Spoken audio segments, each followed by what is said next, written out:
the players are in the tunnel. The atmosphere, they've got sort of this sort of what should I say, sort of dramatic music playing in the background here at Villa Park. The crowd is well and truly in place, flags everywhere, and the Premier League hoarding is up, and the players are about to head out from the tunnel. Lewis Dunk leading the visitors Brighton, and John McGinn, of course, the captain for Aston Villa. A huge game then here at Villa Park. Aston Villa, of course, really in a rich vein of form at home, certainly in the Premier League. They've won 9 in a row here, going back to last season, so really setting up Villa Park as a fortress for them. Recent results against Brighton as well would give them plenty of cause for optimism too. They've won their last 4 Premier League games against Brighton. They've scored 2 goals on each occasion, and as we were saying, barring that 5-1 opening day really debacle away at Newcastle, Unai Emery really seems to have got this team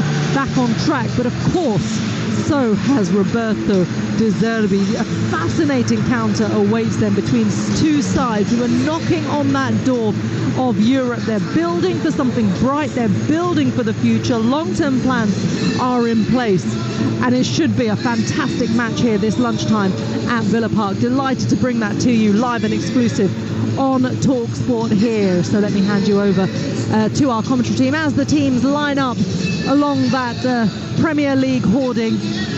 They are, of course, the former Nottingham Forest, Manchester City and England defender and manager Stuart Pearce. But first, Talksport's chief football commentator Sam Matterface. Thank you, Reshmin. Yes, and Villa Park packed again, as you would expect it to be. The fire cannons on the far side have gone off several times, blowing flames into the early afternoon sky as the 2 teams submerged onto the pitch. Unai Emery's Villa, and a Brighton team led by a man linked with Real Madrid this week. Well, it's only taken until the weekend of the Ryder Cup for Europe's big hitters to start sniffing around a man who has helped Brighton produce a series of above-par performances. But let's be frank, really, he'd be on the list for any job. If you need a manager, then your club and Roberto De Zerbi are an attractive pairing. Brighton are pretty comfortable. They think they're protected. They believe he has the commitment to finish the course with them. And we know that whenever they find themselves in the rough, the Seagulls don't get flustered or agitated. They just get the next club out of the bag. After a promising start to the season, Aston Villa have just found themselves trying to find their range again. Their home form has been spectacular. The defeat in midweek to Everton here saw them booed off. This is despite the fact that it was their first defeat here since February. There is no doubt that they have fallen short in their last few games, but largely it's been a bright start to the season for Unai Emery and his team. Well, let's see how the shirts fit today, because Villa still in those controversial wet look jerseys, which are claret and blue. Just wonder whether or not there's been a tinkering with the wicking over the course of the last few days after the rather bad publicity that has come Castore's way. They are meant to be a claret that you can see, not a very deep brown, which is what they end up being once the players work up a bit of a sweat. Brighton in their traditional kits of blue and white striped jerseys with blue shorts and blue socks. And our referee today is Andy Madley, who was in charge of Aston Villa's thrashing by Newcastle on the opening weekend of the season. The 2 teams look like this lunchtime. Let's start with the home team. Emi Martinez is the goalkeeper, untrained from last week. Cash Konza, Pau Torres and Luca Digne, the back 4 in midfield. Kamara and Douglas Luiz will hold, with John McGinn, Moussa Diaby and Nicolo Zaniolo supporting Ollie Watkins, who scored in each of his last 3 games against Brighton in attack. Jason Steele is the goalkeeper today for Brighton and Hove Albion. Veltman, Dunk, Webster and Estepinian the back 4. Jack Hinchelwood making his first Premier League start alongside Gilmour in midfield. March, Welbeck and Matoma behind Evan Ferguson in attack. Right now on Talksport 2, the second set of 4 balls just underway in Rome at the 2023 Ryder Cup, all going one way.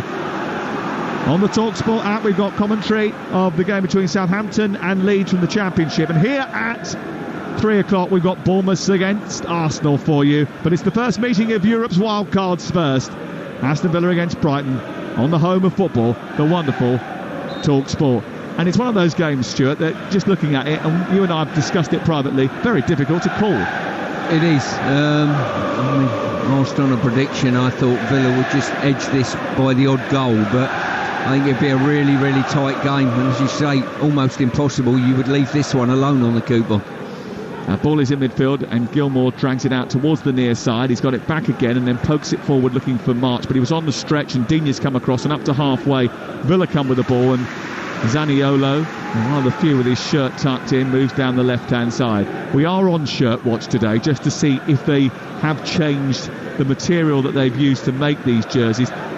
There is something different about them. I don't know what it is. There is something different about it. Well, I don't know whether or not that's true or not, but it just looks they look a little bit different today.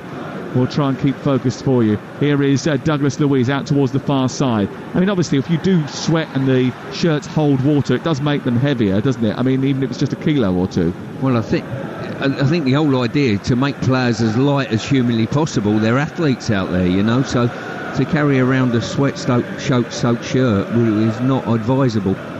Ball back by Ezri Konsa, all the way back to his goalkeeper, who is Emi Martinez, who flies it forward. The interruption comes from Veltman, helped on by March out towards the right side. Welbeck has peeled out there, teed it back up for Veltman, who's on the halfway line. He sends it back to his goalkeeper, Jason Still. It's a little bit short, but still read that brilliantly. Waited for the ball to come back to him, and then makes the extra man, the third man, in a passing move, which sees them move the ball out towards the wide left, and that's a bit of a mistake by Lewis Dunk, who allowed the ball to run under his feet, and it's away for a throw-in. Good pressing from Aston Villa to force the mistake. The ball picked up by Diaby, far side, 0-0 the score, 2 minutes played on Talksport, and Aston Villa in those claret and blue jerseys moving the ball back to half-way. Both sides have been juggling domestic and European commitments this season. Villa have just seen their bright start tempered by 3 defeats in 5 and an indifferent performance at Chelsea. And Brighton also beaten at Stamford Bridge in midweek in a much changed team in the Carabao Cup. Jason Steele in orange takes the ball to the floor, walks it to the penalty spot, invites, teases. He's like a little it's like the old cat and mouse game, isn't it? He holds on to the ball, waits for someone to press him so they can distribute it to a free man to his right. Didn't work for him this time, and then the ball goes out of play for a throw-in on this near touchline. Andy Madley, hold on, is he giving a free kick? He's going to give him a free kick against Zaniolo, and Veltman has the ball just in from the touchline on this right hand side.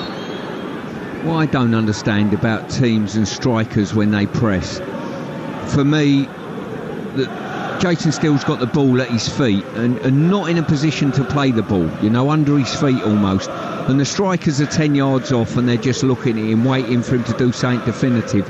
I think a bit of disguise, make out you're not interested, and all of a sudden drop your shoulder and sprint at the goalkeeper. Every now and then you'll catch them out. Dunk goes long, up towards the left-hand side. Cash watches it, drops a little bit, heads the ball into midfield. And then Pau Torres plays it back to his goalkeeper, and Emi Martinez strokes the ball into midfield and finds Boubacar Kamara, who's just on the edge of his own penalty area. The press is on, and Mitoma starts to try and force a mistake.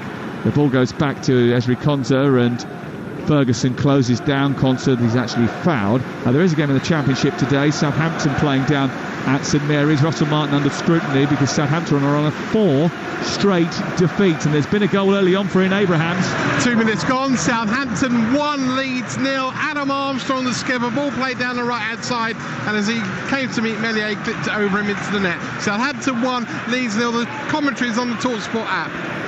Yes, Nigel Adderley and Sam Parking doing the commentary on the Talksport app. Download it from the App Store. You can flick between Talksport 2, which has got the Ryder Cup on it at this moment in time. You can listen to Virgin Radio, Graham Norton on the weekends, Chris Evans at breakfast, and Talk Radio, Talk TV, which is also on that app as well. There's a new breakfast show starting this week on Talk TV. Jeremy Kyle is taking over on breakfast.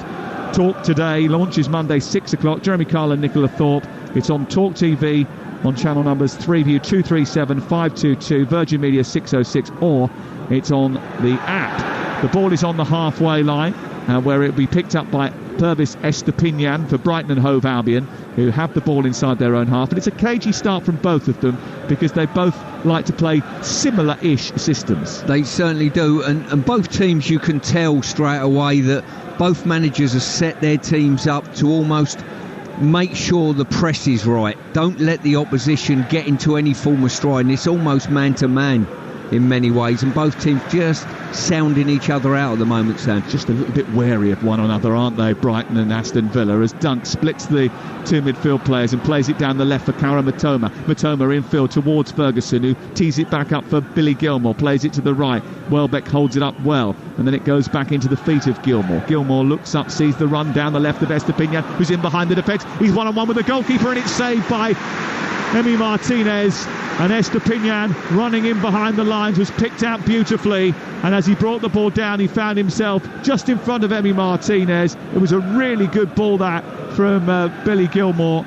It might have just been offside. If that had have been netted, maybe VAR would have been interested in it. But that's exactly what I was talking about earlier on. The ball over the top, which is so useful. And again, another one-on-one that Emi Martinez has had to deal with. Yeah, and I think we've got to give big credit there for Gilmore. Fantastic how he's picked him out. A little bit of probing, he got it back, and he knew exactly where the ball was going. He was in fine fettle this morning, Billy Gilmore, when he was on the weekend sports breakfast with Natalie and Cass. Good interview.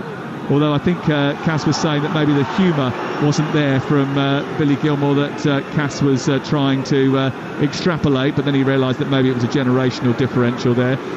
He's not in great fettle now, Billy Gilmore, because he's just been fouled by Douglas Luiz, and Douglas Luiz, with his first real challenge of the game, is going to be booked for that. It was deep inside the Brighton half of the field, about 10 yards in front of the penalty area. Unnecessary challenge, but worth a booking.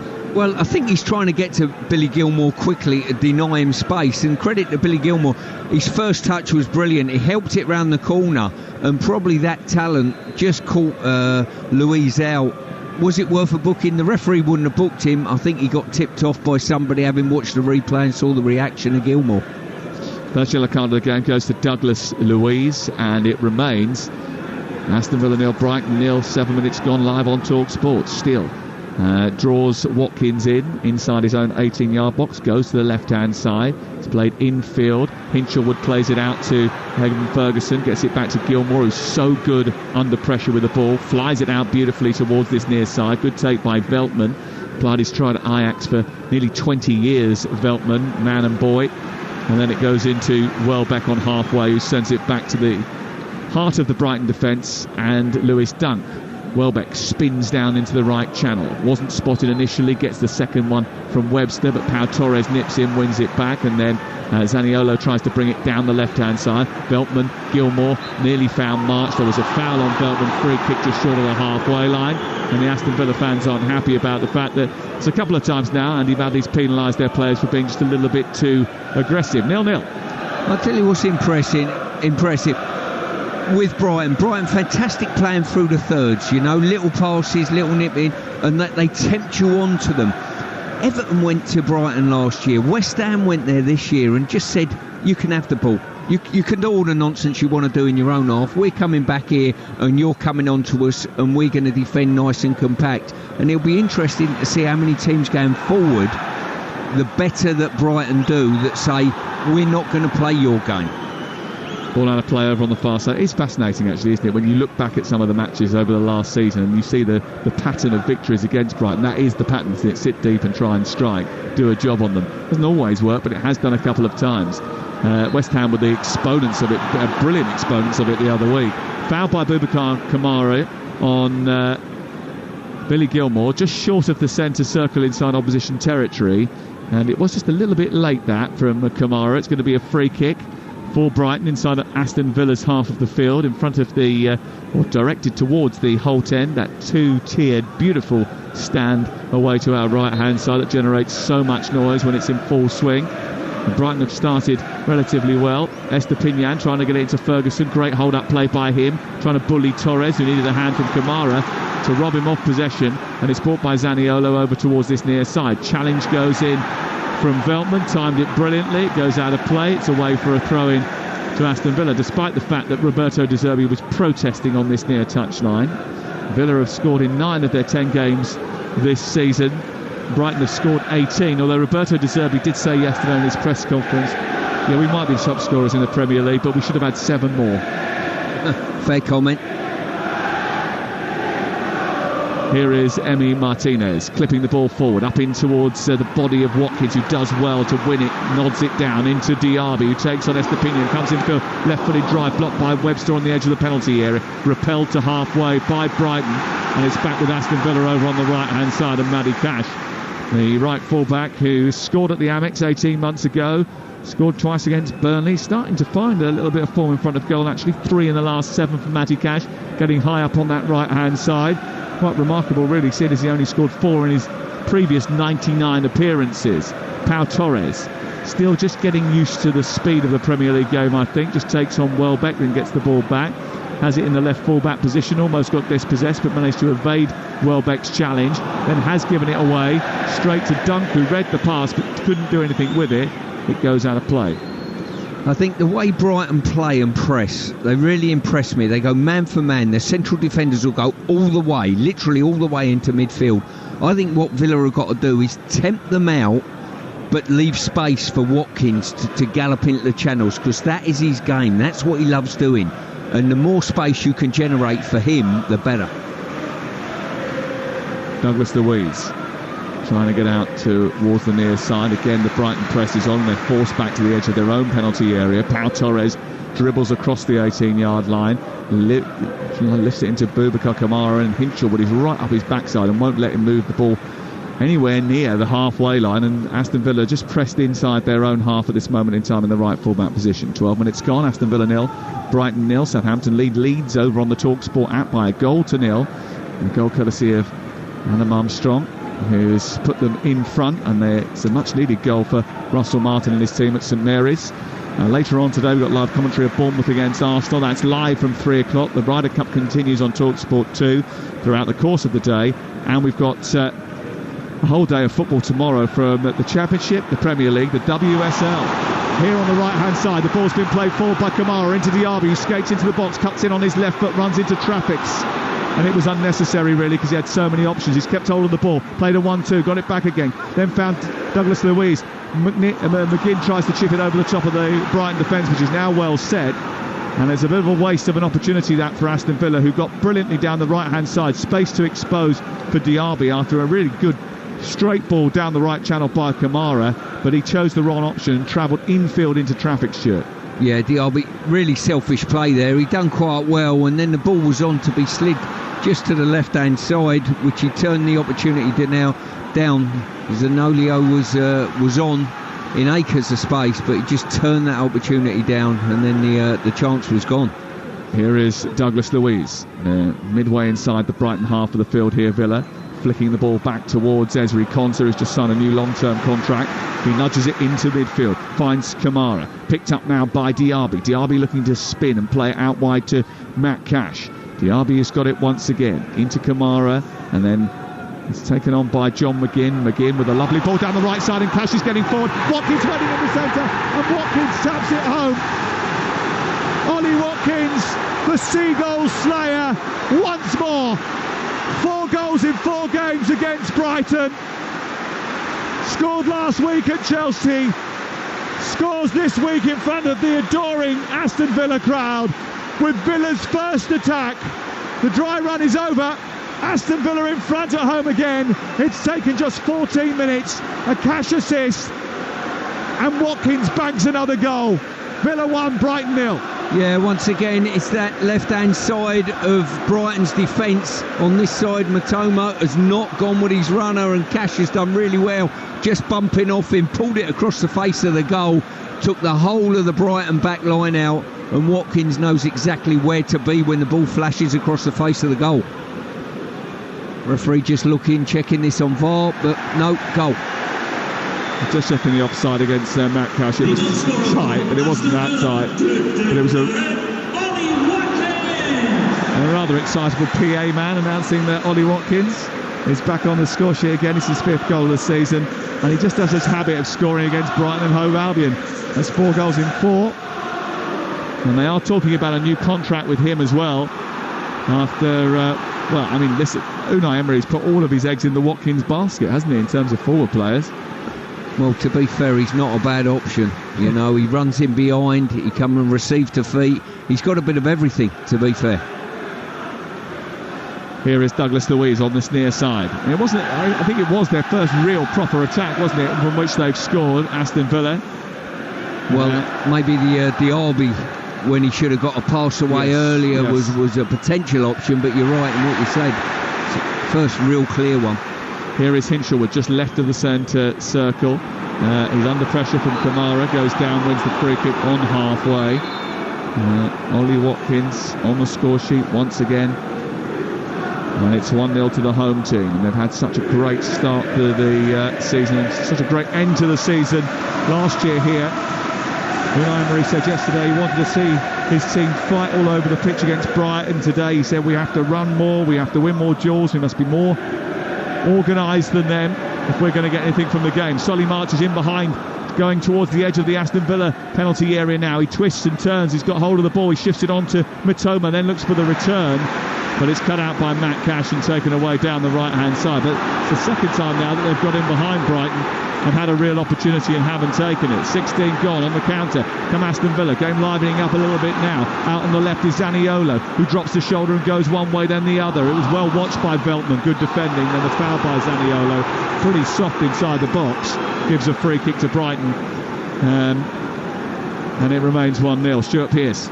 Well, as you rightly said, Brighton have gone in behind Villa's back line, both full-backs getting caught out by runs, you know, from wide to in. And March, if he'd have got his first touch right, he'd have been in on goal, but managed not to do that. And Villa, having scored the goal themselves, runs in behind. So for all the intricate play, it's the balls in behind the back line that are really hurting. Given away by Ferguson, then McGinn on to Watkins, edge of the area, sits down, Webster comes back on his left foot, shoots, blocked by Veltman, who turned his body well, picked up by Watkins again. Zaniolo's to his left, he tries to bend one to the far corner, it was going wide of the goal and still flung himself out towards it anyway, and it bent wide of the left hand upright and out for a goal kick away to our left hand side. Yeah, good opportunity there. Once again, it's that man Watkins in the box, dropped his shoulder, and I think still more than had that covered. Just first viewing of Zaniolo. Really, he's a wide player, looks quite decent on the ball, but I'm not sure he's got a trick to beat anyone. He's almost good tackling practice for any good fullback. I'm speaking from experience there. Jason Steele's got it inside his own penalty area. Hinshelwood comes and drops and plays it to Webster. Aston Villa beaten in the cup at home against Everton in midweek, but they are on their best league run at home since 1983, a run that eventually ended by a thrashing here to Arsenal. Stuart Pearce was switching Wildston for Coventry around that time, and on the day that the run ended in October 1983, Culture Club were number one with... Do you really want to hurt me? Karma Chameleon, you went the wrong one. Here is Jason Steele, right on the edge of his D. Plays it left to Lewis Dunk. No wonder the fans are singing. They've not seen a run like this for 40 years.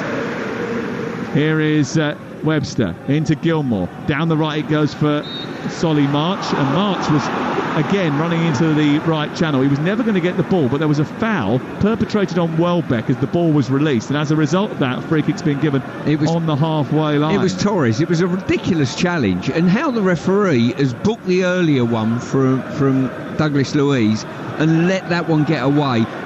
Welbeck set the ball off, gone to spin, and Torres has just hacked him down. For me, you've got to give yellow, wasn't it? It was a really poor challenge.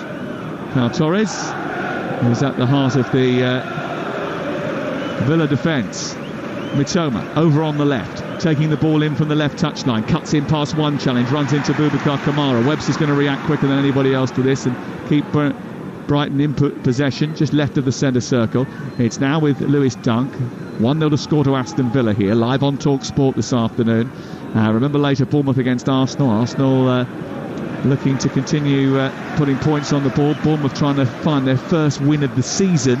Ian Danter and Perry Groves, your commentary team, a little bit later on. We'll be listening to that on the way home in the car today, Stu, won't we?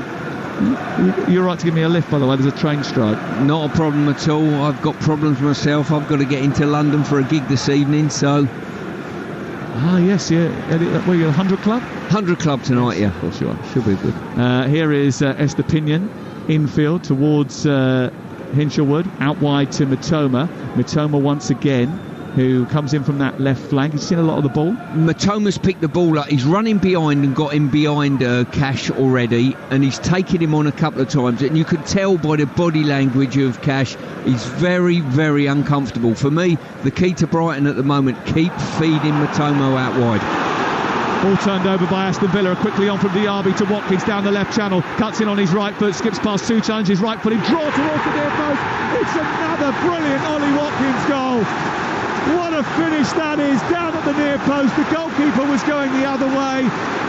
He stepped inside on his right foot after twisting inside the penalty area. He drew the ball down low to the goalkeeper's right, and it snuck in at the near post. And Aston Villa have a 2-goal lead 21 minutes in, and Ollie Watkins has scored again. Well, once again, balling behind a back line with a willing, galloping runner. It's that man Watkins, loose pass in midfield, and from that moment on, Watkins galloped into the box. Dunks had to come across, couldn't slow down quick enough, and when Watkins come inside, I thought he'd pulled his effort too probably close to the near post, but it was absolutely perfection personified. It's great the way he weaved in on his right foot, and then everyone was going the other way, and he just pulled it back, drew it back towards the near post, and it just snuck in, didn't it? It wasn't the cleanest finish, but it was so accurate that it just bobbled in at the near post past the outstretched arm of Jason Steele, and it's 2-0 to Aston Villa. Yeah, I think that a lot of people thought that he mishit it, actually, you know what I mean, and pulled it too much, but you quite often, when people cut in like that, they look to open the goal up. Well, there is a check for a possible offside in the build-up here, and I just wonder whether or not it's when Diaby initially plays it through to Watkins. We need to see a replay of it in order to make a calculation, but that would be quite significant. 2 goals in 7 minutes for Aston Villa have really put Brighton on the back foot. If this goal was to be chalked off, then Brighton will have to use that as motivation to try and get back into this game. It is allowed. Onside, and the celebrations you can hear. So there's no offside offence against Nicolo Zaniolo, who, I think he was standing in the way of the goalkeeper. I'll tell you what, I think he is standing in the way of the goalkeeper. He's exactly in line with the goalkeeper, and this is a law of the game that for me is horrific. It really is. If you drew a line between ball and goalkeeper, Zaniolo is right in the middle of it. Wow. Here come Aston Villa again. Diaby down the left-hand side towards the edge of the 6-yard box. Shoots. It comes off Steele, who makes a big save with his left foot and pokes out towards the far side. That is fascinating, isn't it? Because, well, the laws, I think the problem here is going to be the wording of the law. Did he make an attempt to play the ball? Did he stop an opponent from playing the ball? That's the key. That's going to be the key question. Yeah, but if you're a goalkeeper and you can't see the ball, yeah, that's different, obviously. You know, yeah. As I say, there's a couple of laws of the game that need clarity. Not the only one, to be honest with you. The Arby showed good energy today. It's just that getting your head up and playing that final pass at the moment that's let him down on a couple of occasions. But every time Villa get the ball and they do go on the counter-attack, they look menacing because they got willing runners to go in behind. Zaniolo standing in front of the goalkeeper looks offside to us when that effort is converted by Ollie Watkins from the edge of the penalty area. They checked it and decided that it wasn't an offside offence. An offside offence is clarified by you're interfering with an opponent if you are preventing an opponent from playing or being able to play the ball clearly, obstructing the opponent's line of vision. Well, with that, I would say Brighton have got a case. I'd like to see it from a different angle. Obviously, we've only seen one angle at this moment in time, and it looks pretty clear-cut, but we'd have to see it again. Certainly, it'll be a cause for debate amongst Roberto De Zerbi, because he will believe, I'm sure, that his goalkeeper was impeded by Zaniolo's presence. But it is 2-0 now to Aston Villa, and we've just played a quarter of the game. So how did Brighton get their way back into this game? Well, for me, one of the windows of doing so will be Matoma on the width. He looks as though the one that's got the beating of the fullback, both with and without the ball. Here is Digne winning the ball off Veltman and then off March down the left-hand side in this space here. Back to Watkins inside the box, teed it up for Diaby. Saved by the goalkeeper and then turned into his own net by Purvis Estepinian. It's an own goal. And Brighton are collapsing. Effort from Diaby repelled by the goalkeeper still. He came back in again and somehow he couldn't sort his feet out, Estepinian, and ended up poking it into his own goal. 3-0 to Aston Villa. Well, and Brighton are falling apart. Whatever could go wrong has gone wrong at this moment in time, and I'm just looking at a situation with Solly March, who was sort of brought down by a linebacker almost. Douglas Luiz. Yeah. Now, was there a foul in the build-up to it? Certainly Brighton thought there was. The referee played on. Watkins travelled to the edge of the box, played it out wide. There's a couple of extra phases of play after that. Diaby sent the ball goal as it was saved by Steele, and then Estepinian, the ball wasn't even going anywhere near the target. Estepinian can't get his feet sorted out and steers it beyond his own goal. But it is key, that foul, because it takes a player out of the game. Well, exactly that. It was a foul in the build-up to the game. For me, I would probably pull it back and give a free kick. Looking, if your luck's in, and Villa's have been, I think Holly Watkins' shot for the second goal was a sort of semi-miss hit, and I think there was a foul in the build-up there, an offside as well for one of the goals. It's incredible, but it's going Villa's way at the moment, and 3-0 at this stage of the game is quite incredible. Well, I mean, I'm all for high bars, but I am slightly surprised that both those goals have been given. Anyway, Aston Villa won't care about it. They're leading by 3-0. Estepinian own goal to go with Ollie Watkins 2 goals, and they've been absolutely stunned, Brighton, by what has been a whirlwind first 30 minutes by the home team Aston Villa. 3-0 the score. They're very good at home, Aston Villa. Somehow Brighton have got to come back with a miracle comeback here. They trail by 3-0. Here is Dunk over the top, looking for Mitoma, who's trying to get the better of Cash. The ball released by Cash comes back to Mitoma after Ferguson got involved after the first clearance. It comes to Gilmore, who sends it over the top for Veltman, back into the centre, and a header over the top by Solly March in front of the goal away to our right. He was 6 yards out, couldn't get over the top of the ball. He was underneath it as he tried to steer it on target, rushed the header really, and it goes over the top of the crossbar. Another big chance. Well, outstanding play there by Brighton. Good play, a little up and down over the back line. It was headed across the face of the goal, and Solly March, I think he felt as though there wasn't enough pace on the ball, Sam, and had to generate that himself, and by doing that he's ended up putting too much on it and getting underneath the ball.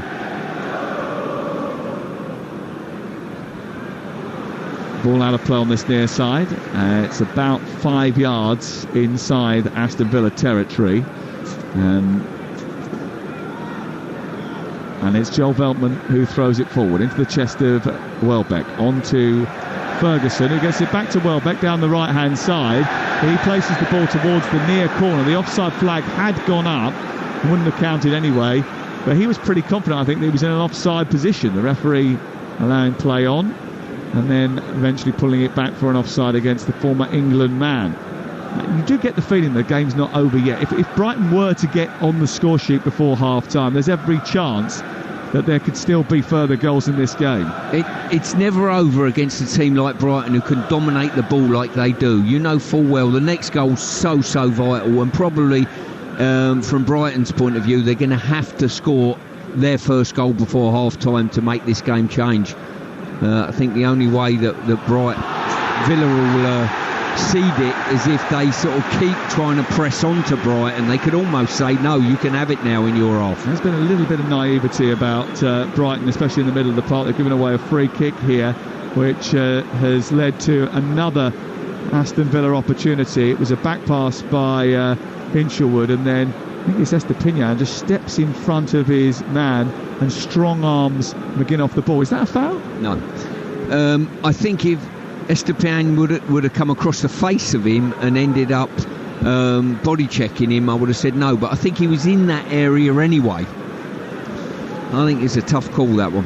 Well, but most of the calls are going Villa's way at this moment in time. Just a bit. So it seems. 8 shots on goal, 4 on target, 3 goals so far. 2 shots, 1 on target for Brighton, who've had 56% possession of the ball. The expected goals total for Aston Villa is 0.87. 0.87, they've scored 3.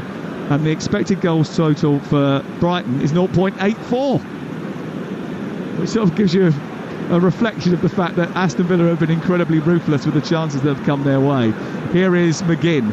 He's about 10 yards in front of the D. And Digne's actually going to go across and take this now.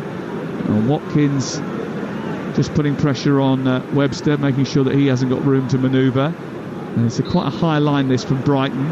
McGinn is standing over it. He's got... Oh, hold on. And then it goes to Douglas Luiz over the top towards Diaby. In behind that high line, there was a challenge there by Steele on Diaby. Diaby's the one who's given a foul against for diving in on the thigh of Jason Steele. And a free kick has been given in favour of Brighton and Hove Albion. They're suggesting it's to foul the other way. Well, put it this way, Diaby's got first touch on the ball. Both players have come in. I tell you what, it was so much of a 50-50, you could, it's almost a play on. Well, the supporters of Aston Villa are screaming VAR, who have done them a bit of a solid so far in the game. The VAR today is Stuart Atwell. Watching from on high, yellow card for Digne for a foul on Solly March down in the left full-back position as the ball is cleared by Brighton. And that's been another goal down at St Mary's. Talksport's Ian Abrahams is there. Southampton 2, Leeds 0. Absolute bedlam here at St Mary's. Will Spalburn from a cutback from Sulemana into the back of that to Adam Armstrong's goal. Commentary is on the Talksport app.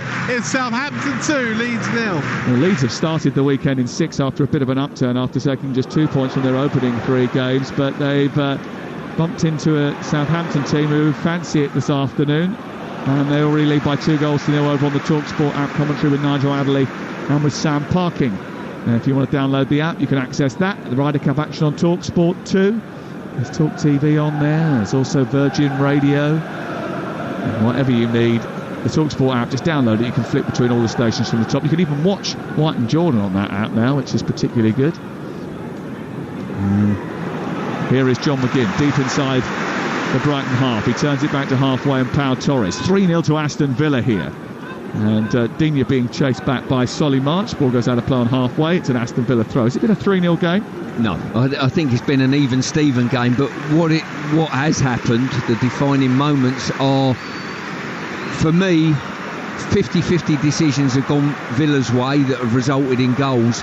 And Villa have been very, very clinical on the turnover. And here's Watkins once again trying to play the ball down the inside right channel to Zaniolo. Webster come across and put it out of play midway inside Brighton territory for a throw, and Digne then will play it infield to Douglas Luiz. Diaby, who's been he's a big part of what's happened today, isn't he? And he's created one of the goals by a mishit shot which went into the body of Estepinian and was steered into his own net. He's had a couple of forays down that right-hand side. Matoma's gone wiring in on halfway on Boubacar Kamara. The Villa fans want a yellow card. Andy Radley not being forthcoming with that. I think what Diaby's done today, he's got you off your seat and plonked you straight back down on it on occasion, you know, by either not passing when he should have done or not picked the right finish. Here is Ezri Konsa back towards his own goalkeeper and Emi Martinez. Slate grey skies now over Villa Park on this Saturday lunchtime kickoff. And certainly the sun is shining, though, on Aston Villa, who lead by 3-0 and have been a little bit lucky with a couple of VAR decisions as the ball's played round the corner, and it's looking to find Watkins, who tried to bring it down, covering him from left back, running into the centre, smuggled the ball away was Joel Veltman. He puts it out and away for a throw into Aston Villa. I think what we got at the moment, Sam, is one team want to play one way, which is Brighton, and Villa want to play another. And at the moment, Villa are imposing themselves on Brighton and doing all the things that Brighton don't like. Those balls in behind the back line are causing big problems. You're listening to Aston Villa 3, Brighton 0 on Talksport with Super 6. Predict 6 correct scores from this weekend's action, and you can win 250 grand without spending a penny. 18 plus. Terms and conditions apply. 10 minutes before the break. A lot of work for Roberto De Zerbi to do at the break, as the ball's played forward by McGinn into Watkins, who tries to lay it off. Estepinian this time does deal with it. It's played in field and it's collected now by Billy Gilmore, who tries to charge forward, but he's shut out by Pau Torres. Douglas Luiz chips the ball forward, looking for Watkins again, who's on a hat-trick. Steers it back to the edge of the penalty area, and now it's out to Zaniolo. Zaniolo trying to get the better of Welbeck. Welbeck working hard into the right full-back position, but he's given it away to Digne, whose cross is delicious into the box. Clearance by Estepinian. Douglas Luiz brings it down. Estepinian goes out to him. That's a foul on the edge of the box by Estepinian. And it's going to be another free kick for Aston Villa. And Brighton are going to be very careful here, because they're just starting to get a little bit loose, because they're agitated and irritated with things that have gone against them. And that was a little bit late from Estepinian. It wasn't a foul really, it was a coming together more than anything else, but the ball had already gone. Goal at St Mary's, Ian Abrahams. Southampton 3, Leeds 0. Anything you could do, we could do the same. Adam Armstrong with his second after cleverly being set up by a good Southampton move. Southampton 3, Leeds 0. Commentary of this route is on the Talksport app. Okay, we'll see if we can add to the goals here, Ian Abrahams, so we can try and go one better than what they've got down there. There is a free kick for Aston Villa, so we might get one here with Douglas Luiz, who can strike them from distance, and Luca Digne, who's not too bad, wants to add to his one goal this season. He scored against Legia Warsaw in the Europa League. Well, if I'm a left footer here, I'm unloading one straight on the goalkeeper's side, and Digne, if he's got out about him, I think he's going to take this on, but looks like Luiz. It is Digne into the wall. It comes back to Douglas Luiz, who right-footed over the top of the crossbar with a volley. Never really troubling Jason Steele. Either of those two efforts. Didn't look set there. He didn't have the right run up there to me, Luca Digne. What about you? For me, I don't even know why you take the up and down on over there on the blind side. I would always go open side personally, you know, get a little bit of disguise from one of your teammates and then make the goalkeeper make a save. So he's gone to what would be considered the wall side of the goal, which is what the area that the wall is blocking. The other side, which is to the goalkeeper's right, is the responsibility of Jason Steele. And instead of trying to make him work, he's tried to go on the near side, which is a very difficult skill, because you've got to get it up and over the wall and down in time to beat the crossbar. Yeah, you've only got to look at James Ward-Prowse and how he takes free kicks and study what he does. Anything from probably 24 yards out, he goes goalkeeper's side. Anything further back than that, he goes up and down where he's got space to manipulate the ball. And he is probably one of the best there is in world football. Here is, Steele one. Coordinated there, again almost gave the ball to Ollie Watkins on the edge of his own penalty area. Wanted a free kick, didn't get one. Welbeck's gone swiping into a challenge, yellow card, and that was an unnecessary challenge from Danny Welbeck, and I think that's another example of the frustration that Brighton are starting to feel, Stuart. Well, if they're not careful, the wheels could come off big time here. If they lose a player, they're a fraction off with their passing game at this moment in time, and some of the calls have gone Villa's way as well, but at this moment in time, everything's going Villa's way, and it won't be surprised if they're the team to get the next goal. Well, Roberto De Zerbi, who started an 18-year-old in midfield, and said that he wouldn't take any risks with some of these other players that he feels at this moment in time aren't up to 100%. Might have to make changes at half-time, because this game is in danger of running away from Brighton. They trail by 3-0. The free kick that was given against Welbeck just floated straight into the stand away to our left-hand side, the north stand. And they have it once again inside their own half. Brighton trying to play out from the back. Again, they just about beat the press and play it up to halfway. And Purvis Estepinian, who's on the left, charging forward for Brighton in blue and white. We approach the 40th minute of the game. In towards Hinshelwood, who bounds into the box. He gives it to Mitoma. Mitoma sends it back to Estepinian. Estepinian down the left, and then Mitoma. Hinshelwood has just edged Matt Cash off the ball and won a free kick. the Aston Villa player as a result of that, and it nullifies yet another Brighton attack. And Roberto De Zerbi, who's had a very good start to the season, just looks a little bit perturbed down in front of us. Sometimes if you're a manager and things are going against you, Sam, and you know your team are being outplayed, it sort of tells you what to do. He's got a team that are out there where there's really small margins between these two teams, and a lot of things have just gone Villa's way. Watkins trying to get in behind Webster, tries to pull the ball through the 18-yard box. There's no one there, but again it breaks on the edge of the area, and Diaby swells across towards the far post. Well, Veltman is there to head it clear, and it comes back into midfield.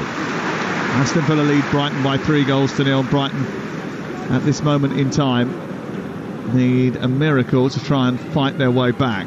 Ball down the right again for Diaby. He's in an onside position. They weren't switched on there. Mitoma again, the guilty party. Diaby trying to twist and turn inside the box, tries to play it to the edge of the area, cut out by Hinchelwood, and then half cleared by Brighton. Won it back again though, Aston Villa.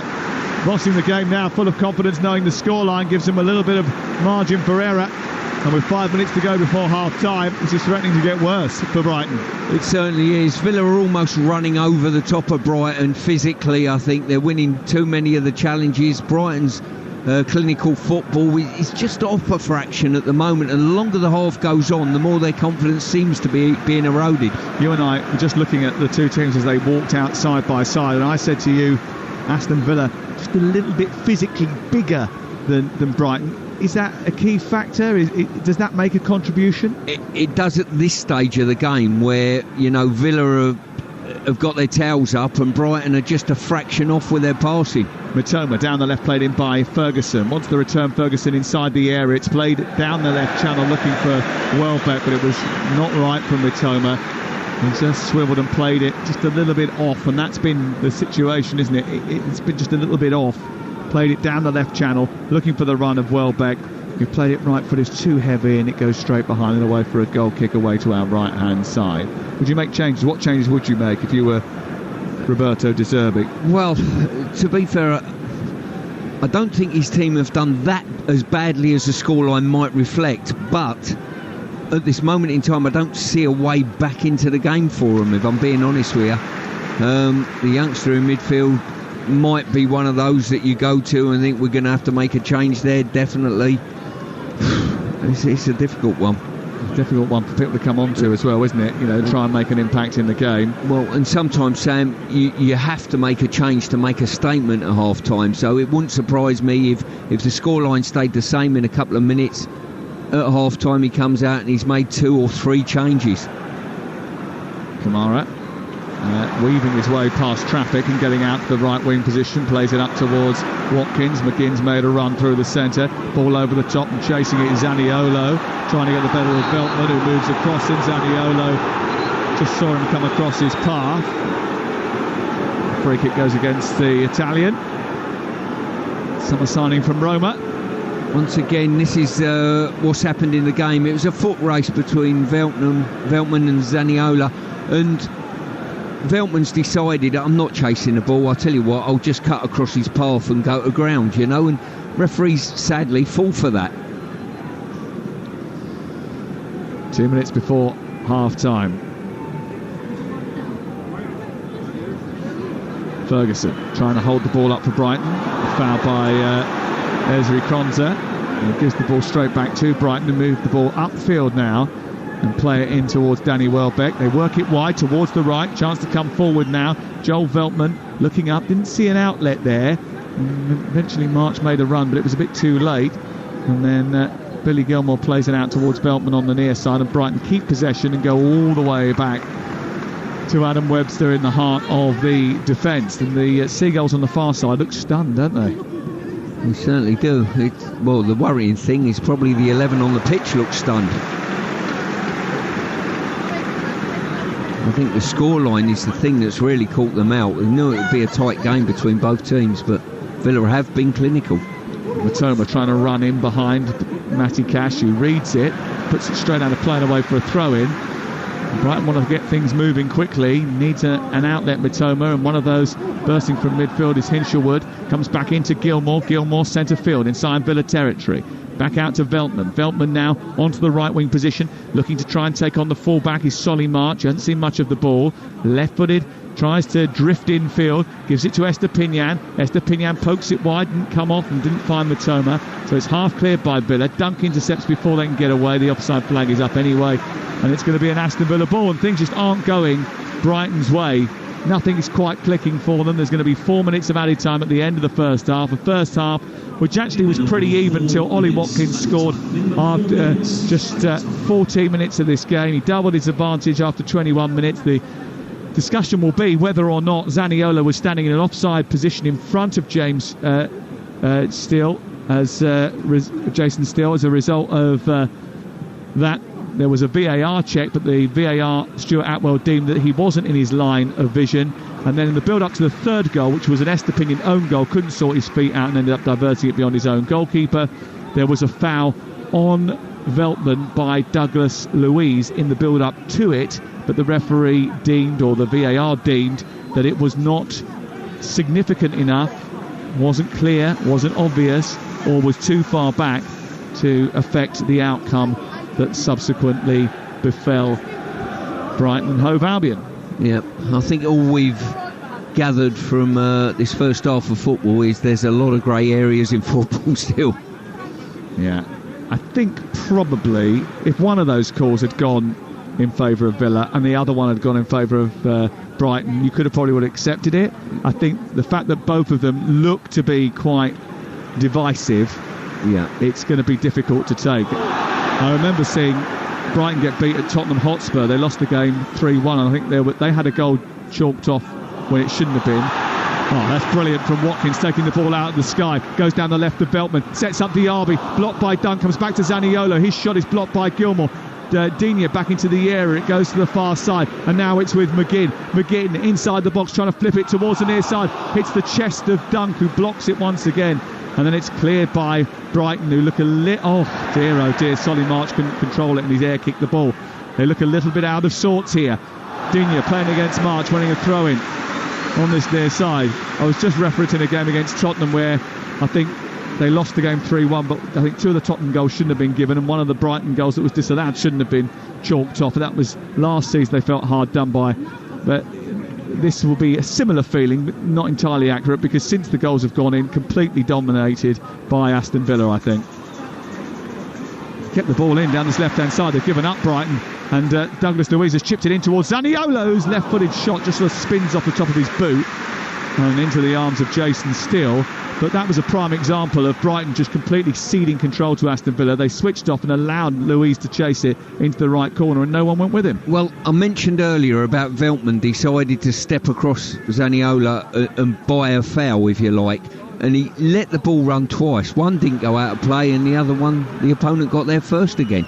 Mitoma moving towards the edge of the area, plays it to Hinshelwood, and then gets it into Gilmour. They're 10 yards back of the Aston Villa box when they look to progress down the left side with Mitoma, whose right-footed delivery is too high into the box, and it goes flying behind and out for a goal kick. And again, everything they're trying is not quite coming off. No, exactly that. You know, they've made runs that have just been offside potentially, or made decisions in the box, and like that one, ball out. Mitoma just opened his body out and just feathered it into the box with no one there. Okay, do you want a little bit of guidance about the goals that have been scored? I can tell you that it was deemed that the goalkeeper could always see the ball with the second goal, and for the third goal the incident wasn't deemed to be in the attacking possession phase. Well, there you have it.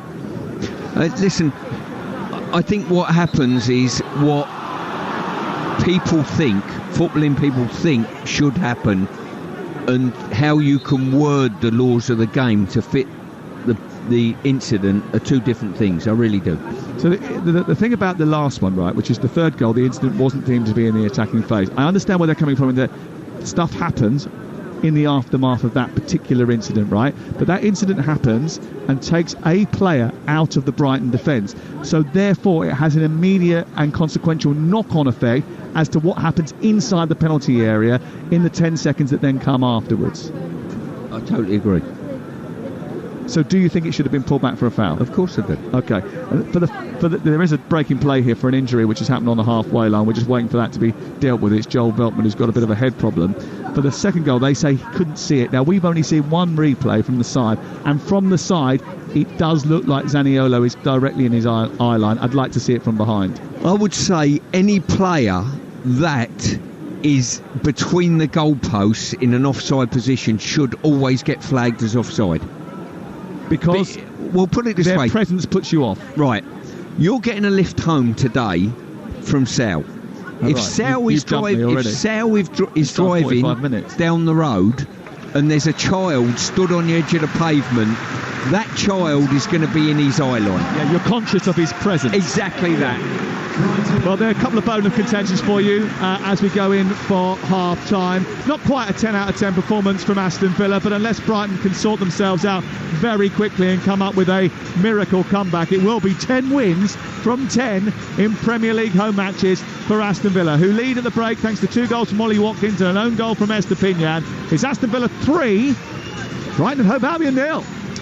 Sam Massaface, thank you very much indeed. Yeah, the players are just heading off to our left down the tunnel. It's not in the traditional central point of the arena here at Villa Park, but they are off. There's one side that is far happier than the other. In terms of possession, I mean, it's Brighton who have the majority of that. Only just 58% possession for Brighton to Villa's at 42, but it is Villa who have the all-important 3 goals.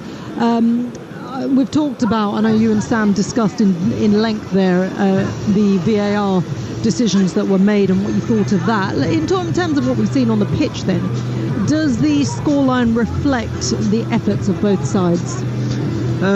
Probably not. I think the scoreline's a little bit harsh on Brighton, but the longer the half's gone on, the more Brighton have seemed to be rocked of confidence a little bit. They're normal, playing through the third scenario. They've lost the ball in cheap areas a couple of times, and that's been quite costly to them, and it's playing into Villa's hands slightly. I think De Zerbi will do something at half-time. I'm not sure he'll put the same team back out there. He's got to almost draw a line in the sand and say, look, it weren't our half that half. We're going to change things. We're going to come out and do this, this and this. So I can see maybe 2, maybe 3 substitutions, something that's got to shake them out of a form of lethargy, because at the moment they're in a car crash that's going badly. Yeah, I mean, look, the problem for Brighton is that they've not kept a clean sheet so far this season. They have been the top scorers in the league up until this point, 18 goals, but they're, defensively, clearly they need some work. I guess, have they been overrun in midfield? Is there a bit of inexperience in that midfield area, do you think, with Brighton? I think they've been outstrengthed in midfield, and more importantly, when they have turned the ball over in that midfield area, the runs from Watkins and Diaby have caused them big problems. Yeah. When you're it's the reaction, isn't it, from Villa that's been spot on. Exactly that. And when you're pulling the likes of Duncan Webster out of that midfield area into wider areas and isolating them, they look a little bit vulnerable. Okay. Right, well, so brilliant game here at Villa Park. The crowd, well, they're probably just enjoying it, actually. There's a few people that have headed out for half-time treats. Otherwise, we're pretty much at full house here in the Midlands. There's, of course, another huge game carrying on in the Championship at the moment. That one's over on the Talksport app. It is half-time at St Mary's between Southampton and Leeds United. It's been quiet the first half as well. Here's Talksport's Ian Abrahams. Southampton 3, Leeds 0 at the break. 4 defeats in a row for Saints, who took just 100 seconds to take the lead here. Adam Armstrong beating the offside trap right hand side and clipping it over the goalkeeper Meslier as he came to meet him. Saints then had to weather a bit of a lead storm before scoring twice in 4 minutes. First of all, Sinamala was cut back from the left-hand side for Will Smallbone to guide the ball into the corner of the net. His first league goal for Southampton, and 4 minutes later, Sinamalo again with a run across the box before setting up Armstrong for his second of the game and 7th of the season. Leeds have come into this with a decent run. Southampton were bang out of form. So at half-time, of course, it's Southampton 3, Leeds 0. The second half will be live on the Talksport app. Fantastic, Ian Abrams, thank you very much. Yeah, what a game at St Mary's. 3-0 there, 3-0 here at Villa Park, and the second half will be coming up very shortly. You are listening to Aston Villa against Brighton on Talksport with Now. Don't forget that with Now you can stream all the Sky Sports action like Tottenham against Liverpool. That's live today for $11.99, no contract. Search Now Sports. Game day exclusive on Talksport with Now. Stream all the Sky Sports action like Tottenham versus Liverpool live today for $11.99. No contract. Search Now Sports. 18 plus. Stream via internet. Terms apply. Rodri to De Bruyne. Flicked onto Walker. Goal! No one saw that coming. Or as we say in Japan, no warutaka wa tsume o kakusu. The smart hawk hides its talents. For taste beyond expected, Asahi Super Dry, official beer partners of Manchester City. Enjoy responsibly. Visit drinkaware.co.uk. Reckon the £100 million wonder kid will pay off? Heard that rumour about their striker. Can't wait to see what the pundits make of that booking. Looking forward to the match report on this one. When it comes to football, never miss a story. From news and opinion to interviews and gossip. Get the best coverage at thesun.co.uk. The football season is well and truly underway with Betfair. And if you're looking to get involved in all the action, then look no further. At Betfair, we've made it faster and easier to build your bet builder this football season. Get a free bet when you place a £5 bet builder on Spurs versus Liverpool. Betfair. Opt-in required. Max free bet varies for £1 to £5 per customer. Valid 72 hours. Minimum combined odds. Terms and conditions apply. 18 plus. BeGambleAware.org. Screwfix Sprint delivers from store to door in 60 minutes or less. So, whatever the job, you can do it with less stalling and more sawing, less drive time and more site time. So don't break your stride. Screwfix Sprint. Order now exclusively on a Screwfix app. £5 delivery charge, no minimum spend. Don't stop. Sprint. Conditions and geographical restrictions apply. Selected products. The Monopoly game is back at McDonald's. And guess what? It's still twice as nice. Because with double peel, you can peel on pack, then peel again on the McDonald's app to win prizes like brand new mini electrics, lovely McDonald's food, HBO and gaming laptops, TUI holiday vouchers, £1,000 in cash, plus tons of other incredible prizes. 18 plus, UK only. Selected items, subjects and serving times and availability. End 17th of October. Gameplay and price claims may require McDonald's app. See mcdrules.co.uk. We all fantasize about our perfect home. Watching the big game, cozied up in the snug. Another 7-0 win! Balmy summer nights with the kids playing on the lawn. We're playing real-life football! But come on, this isn't real. Listen, if you're serious about making your fantasy a reality, find out what your home is worth instantly with a free online valuation estimate. Get real about moving. Get on the market. Most common time to obtain an online quote between 1st of June 2022 and 30th of September 2022 is under 3 minutes. Excludes Northern Ireland. Friend, for all of yourselves, we have all of your faves on Just Eat. From your wading through work self to your late night munchy self. Help those selves to a smooth Costa coffee latte. A perfect Domino's pepperoni passion. A freshly made Five Guys All-American cheeseburger. A classic Pizza Express American hot. And a delish McDonald's Big Mac. So take yourself from a 6 to a 9.9. We got it. Did somebody say Just Eat? Subject to availability and store opening times. Service charges and other charges apply. See justeat.co.uk for more details. Feel the passion and the pride of the Premier League. Oh, it's a stunning goal! Game day exclusive on Talksport. Hello there, welcome back to Villa Park. Huge scoreline here between Aston Villa and Brighton. Two sides looking to break into that English top order. And at the moment, it is Aston Villa who are leading the way. 3-0 here against Brighton. Also at half-time in our championship game, which is over on the Talksport app, it is Southampton 3, Leeds United 0 as well. So two huge scorelines in that. There's also a huge scoreline in the Ryder Cup as well for Europe. Thankfully, let's get an update from that, shall we? Out in room for Talksport is Rupert Bell. Yes, I wish I was at Villa Park, being a season ticket holder, as you know. It's nearly as one-sided as it is at Villa Park, I can assure you, because amazingly, Europe, again, are totally dominating this Ryder Cup. They lead by 9.5, 2.5 after winning the morning foursomes 3-1.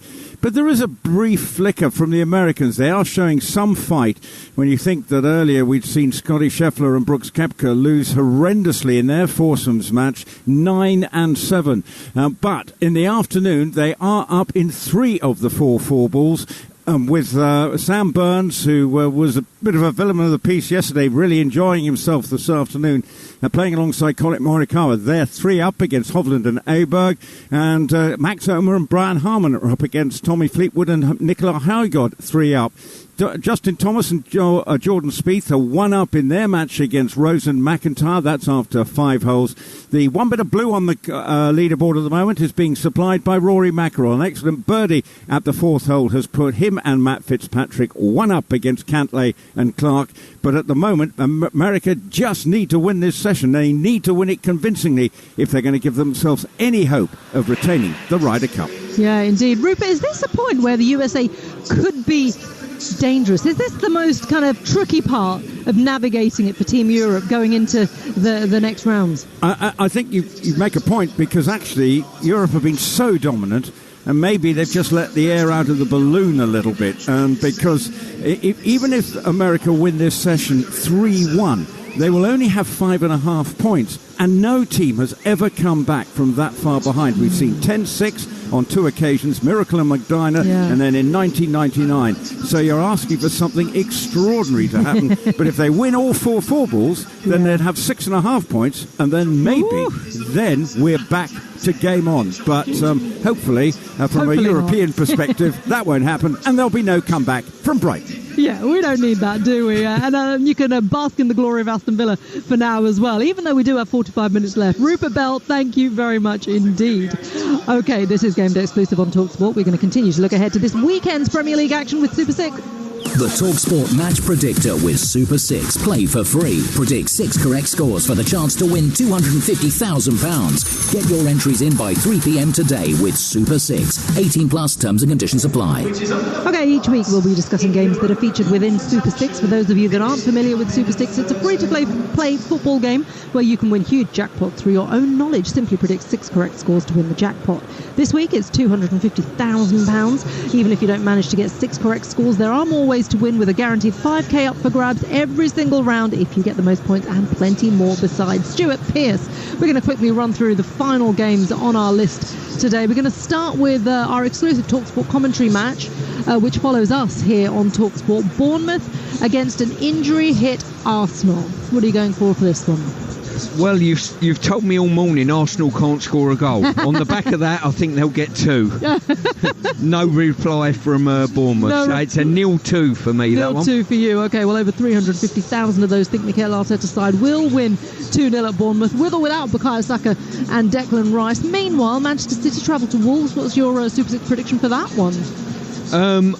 Once again, same result. I think it's a 0-2. I can't see Wolves scoring against them, and I think City will take all 3 points with a 2-0 victory. Another away 2-0 victory. Okay, over 350,000 entrants are expecting an even more comfortable 3-0 win for Manchester City. Just over 1% are predicting a Wolves win.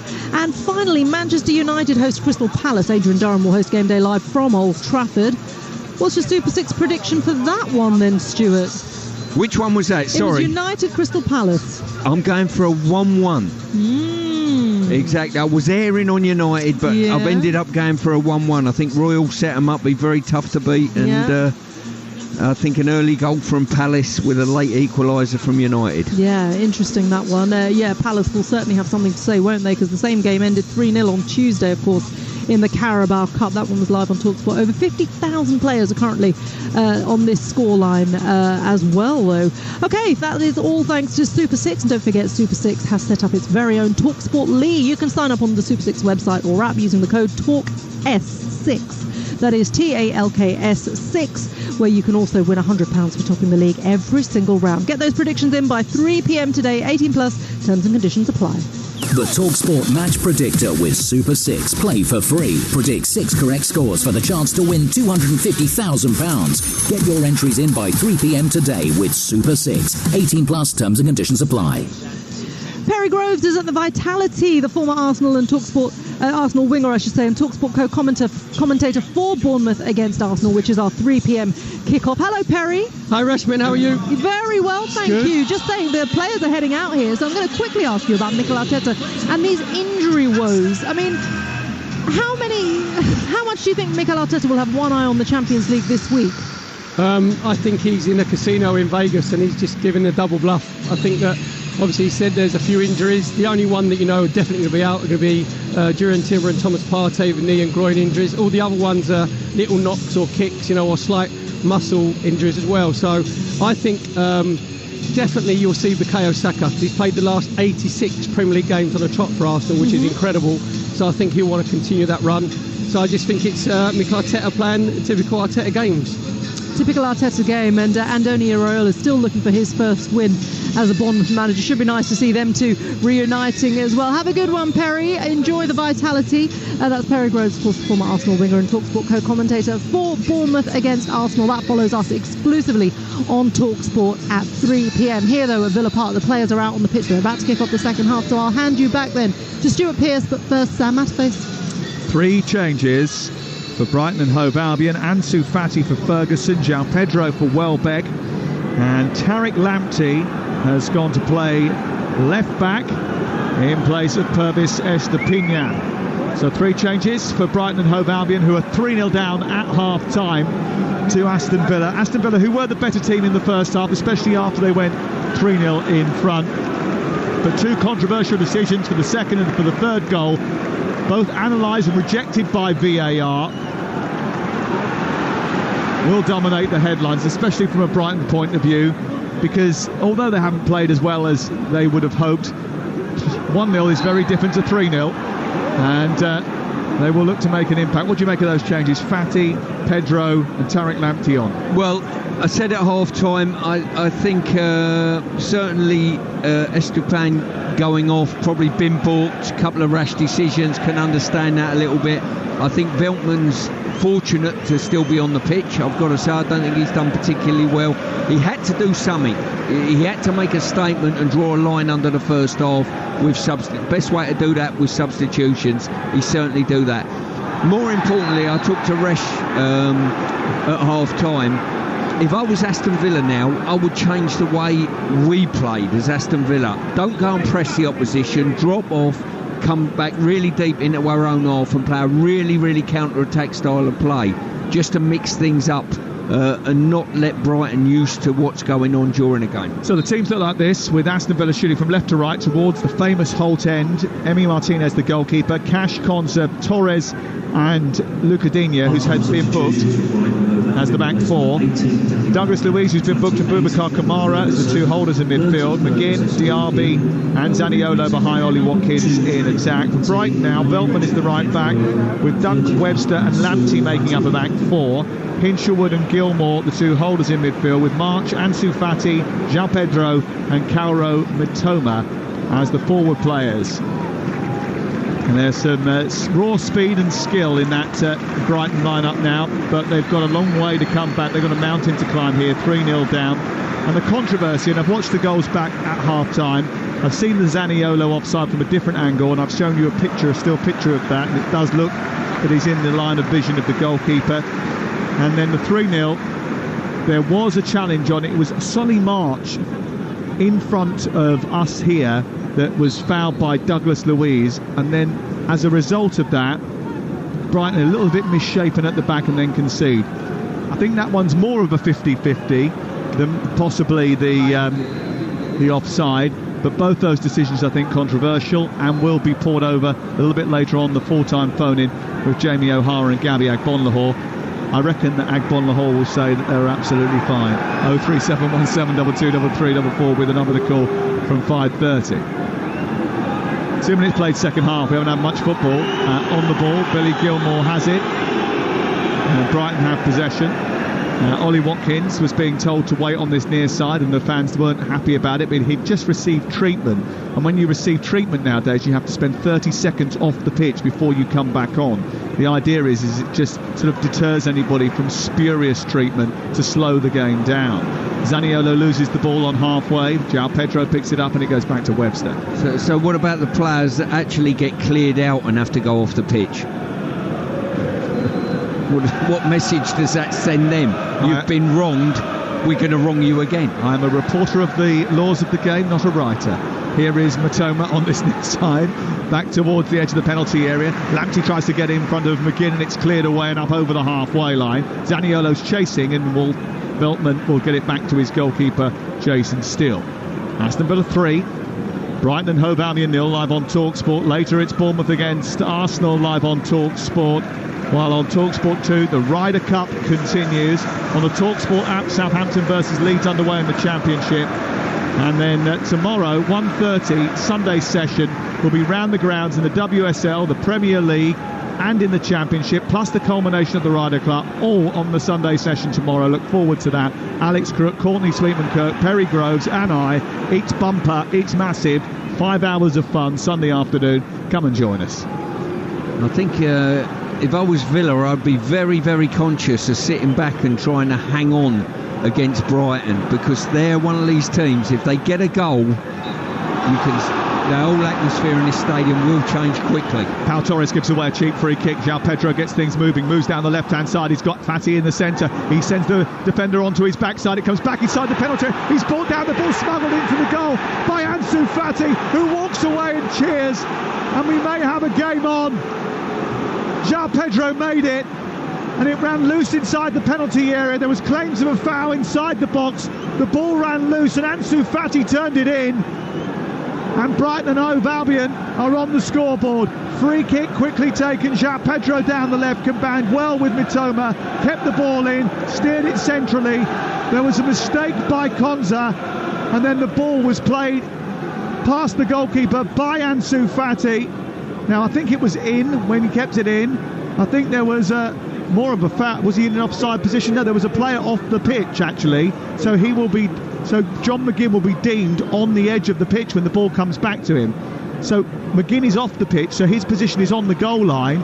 So when it comes back this way, he's still in an offside position. No, McGinn's still off the pitch, so they're going to be onside. Well, really good play by Brighton. They got the ball down and played quickly. It caught probably 4 or 5 Villa players not at full alert, and some really good play from that situation. They're looking at a potential free kick. A foul. Yeah, that's what they're looking for, because both those players are offside because McGinn's off the pitch. Who was behind the... No, there was no one behind the goalkeeper. No, I think it's a potential foul on the Villa defender is what they're looking at. Because John McGinn is off the pitch, so his position starts on the goal line, so he cannot be offside then from that moment. They're checking it offside. I don't know where they're checking it offside from, unless they've changed the laws of the game. But if Fati's behind the goalkeeper... Oh, yes, OK. So if Fati's foot is behind the goalkeeper when that ball is played, then he could be deemed offside. So but I don't... it's going to be really tight. And it depends who's played this ball across the face of the goal. If it's a Villa defender... That's a deliberate act because he's trying to clear it. So there's a lot to unpick there for the VAR, who's already had some questionable calls to make. I think the safest decision here is to give the goal.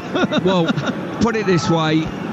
The message is, if Villa get this decision go their way, Brighton just as well get on the coach and go home now, because they've had probably 3 or 4 very, very close decisions go against them. If this goes in their direction, I can see Brighton going and winning the game or getting something out of the game.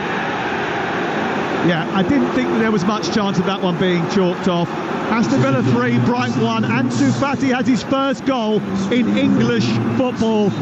Ansu Fati, the starlet who once inherited Messi's shirt, is on the scoreline in the Premier League for Brighton and Hove Albion. And it's 3-1, and we've got a game on our hands, Stuart Pearce. We have, and if I was a betting man, I would say that Brighton are going to get at least a point out of this. They might even go on and win it 4-3 the way things are going, because in the first half, as we rightly pointed out, there wasn't much to choose between the sides.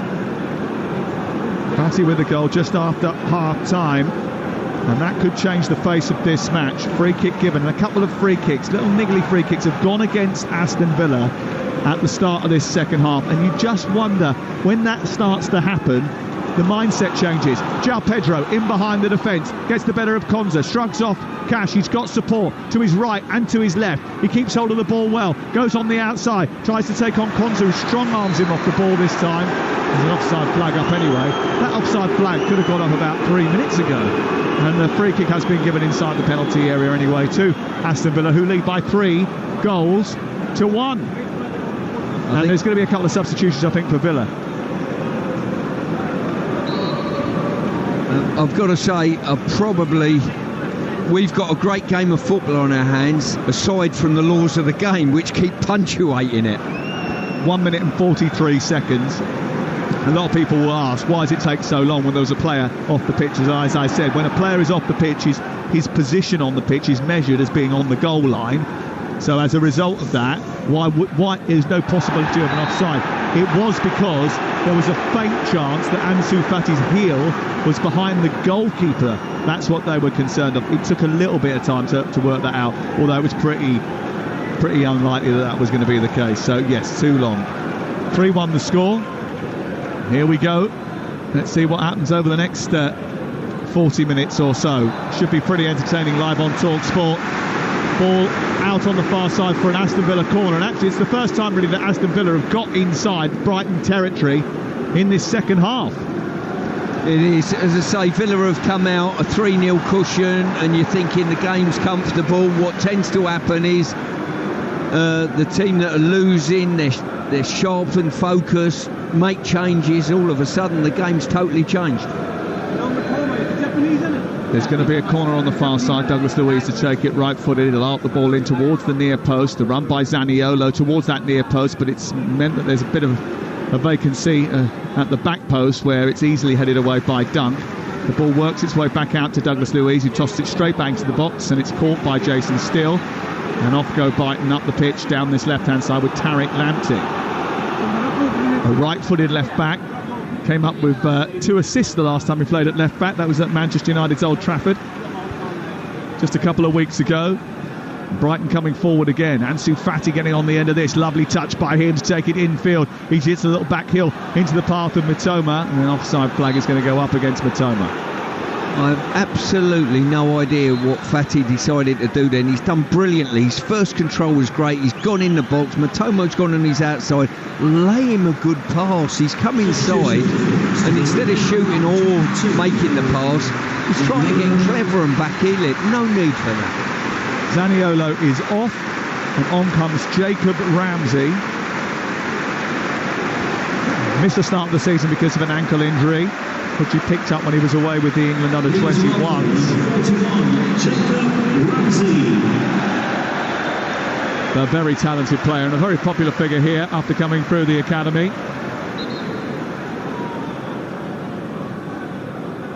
Aston Villa have the ball deep inside their own half. There's a little bit of a perturbed look on the face of Unai Emery. The next goal in this game, crucial.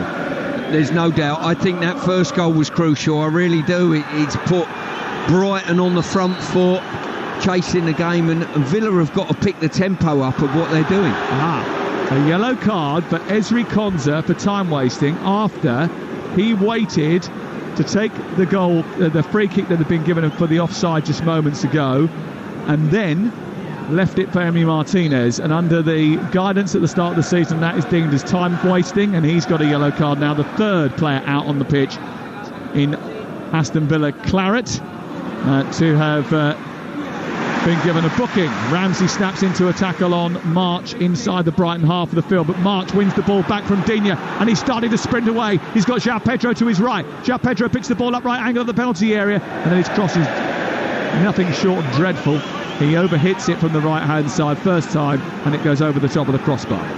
Yeah, he's been a mixed bag since he's come on at half-time, Pedro. He's done really well, broke into the box, helped create the first goal, but on that occasion, sadly, got it horribly wrong.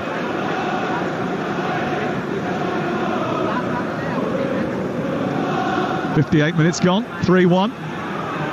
And Villa again threatening to play out from the back and then kicking long. John McGinn just about getting hold of it under pressure from Lamptey. The Villa fans getting a little bit irate. They know the game is in the balance now. They know this is a crucial period of the match. It's 57 minutes in, 3-1 to Aston Villa.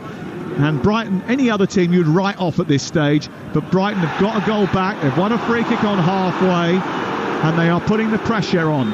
Roberto De Zerbi would have asked for a response like this at half-time, and it's a response that he is generating from his team. Yep, and the team have risen to it at the moment. They penned Villa back in, apart from one corner in the second half where Villa managed to break out, but apart from that, it's all Brighton. Matoma picking it up left side after Dunk's swirl pass. Here is Hinshelwood back to Fatty inside the area. Right footed shot is blocked by the defender Pau Torres. Picked up once again by Gilmour, who switches the play over towards the right. It's stretching towards March. March takes it on and tries to beat Luca Digne. He flips it round the corner for João Pedro's inside the penalty area now. He tees it back up on the edge of the box for Veltman. Infield it goes, and Brighton circulating the ball well and keeping possession here at Villa Park, where they lead Aston Villa by 3-1, but Brighton trying to drag themselves back into this game. Back it goes to Dunk. Lamptey with Matoma on this near side. He takes it in from the touchline, moves it infield, skips away from Cash. He's got support in the centre. The ball's played towards Matoma. Was there a flag up there? No. Eventually it's pulled back now. This there is, because of the foul. Hinshelwood went down the left side, got on the end of the pass forward, but Matoma had already been fouled, and it's a free kick 6 yards back from the edge of the penalty area. Yeah, Matoma, brilliant swivel hips there, went past Cash as he wasn't there, and then a little trip to make sure he couldn't advance beyond the Villa back line. Brighton have lost the only game this season in which they were trailing at half-time. That was to West Ham at home at the end of last month. Aston Villa have won their last 4 Premier League games against Brighton, including on the final day of last season. Roberto De Zerbi mentioned it yesterday, said, don't worry, we'd achieved our goal that day. Today we will play better. Didn't look like that in the first half, might do in the second. 60 minutes on the clock, 3-1 the score. Gilmour leaves it for March, who swirls the ball to the far post. Matoma with a header down inside the 6-yard box. It's loose, Fatty strikes it, Boubacar Kamara blocks it, and Aston Villa get away with it and manage to clear up to halfway. Brighton have it back again. It's March on the near side, attacking the goal away to our left. He's in the left wing position, plays the ball infield towards João Pedro, who clips the ball into the box. It's away by the defender Konsa. Gilmour doesn't control it. Douglas Luiz running down a bit of a cul-de-sac. He's being hunted by 3 blue and white shirts. March is a little bit too eager, and the free kick given to Aston Villa, and the pressure is just slightly relieved. Well, professional footballers this day and age must know when a player goes into his corner flag or near it with nowhere to go, he's going to dive to the ground as quickly as he possibly can, and you've got to be very, very naive to play into his hands, and Brighton done exactly that. Simon Adingra is about to come on. And we'll tell you about that substitution in just a second after we've got a goal from St Mary's. Talksport, Ian Abrahams. Southampton 3, Leeds 1, approaching the hour mark. Pascal Striker, who's actually accredited with the third Southampton goal, was no goal, brought down the ball from a corner and fired past Bazunu to reduce the arrears. Southampton 3, Leeds 1. Commentary on the Talksport app. Are you copying me? Are you copying me or what? Yeah, absolutely.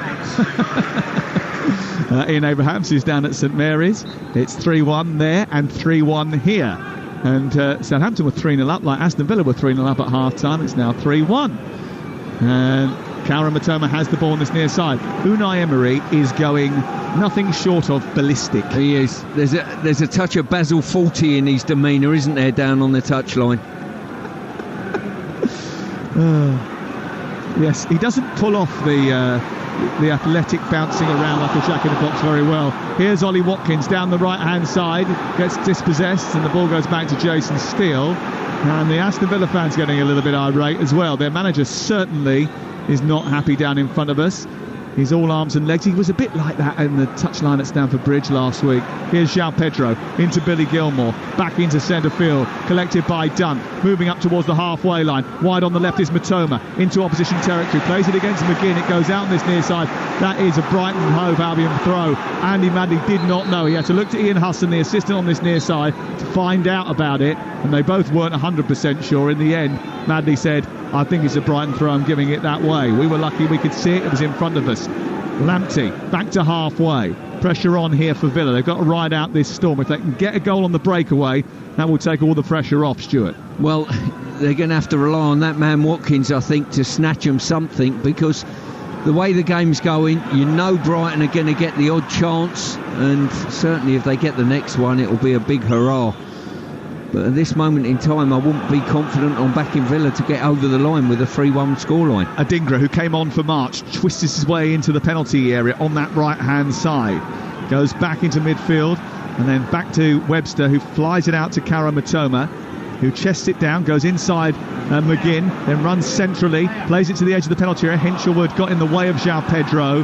That move breaks down, but Matoma's not giving up the ghost, and Ramsey's gone out to the far side, dragged the ball away, and then brought it into the feet of Watkins, who's fouled by Adam Webster. Again, it was one of those challenges where you just think, why? Why get involved? You're too tight, you're not going to win the ball.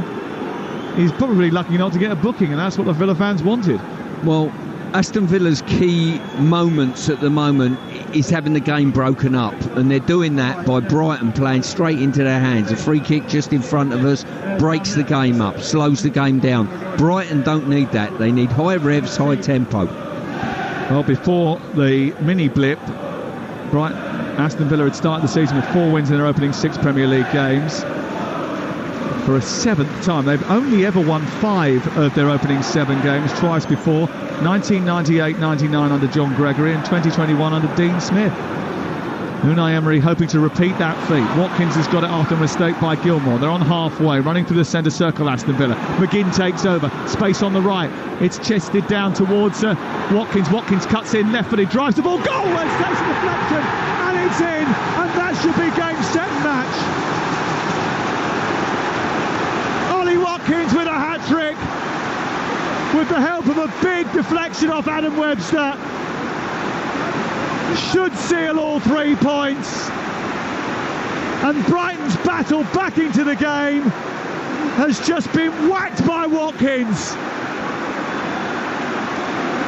He loves scoring against the Seagulls, and that should be the clincher. Gareth Southgate watching on, reminded of this boy's quality.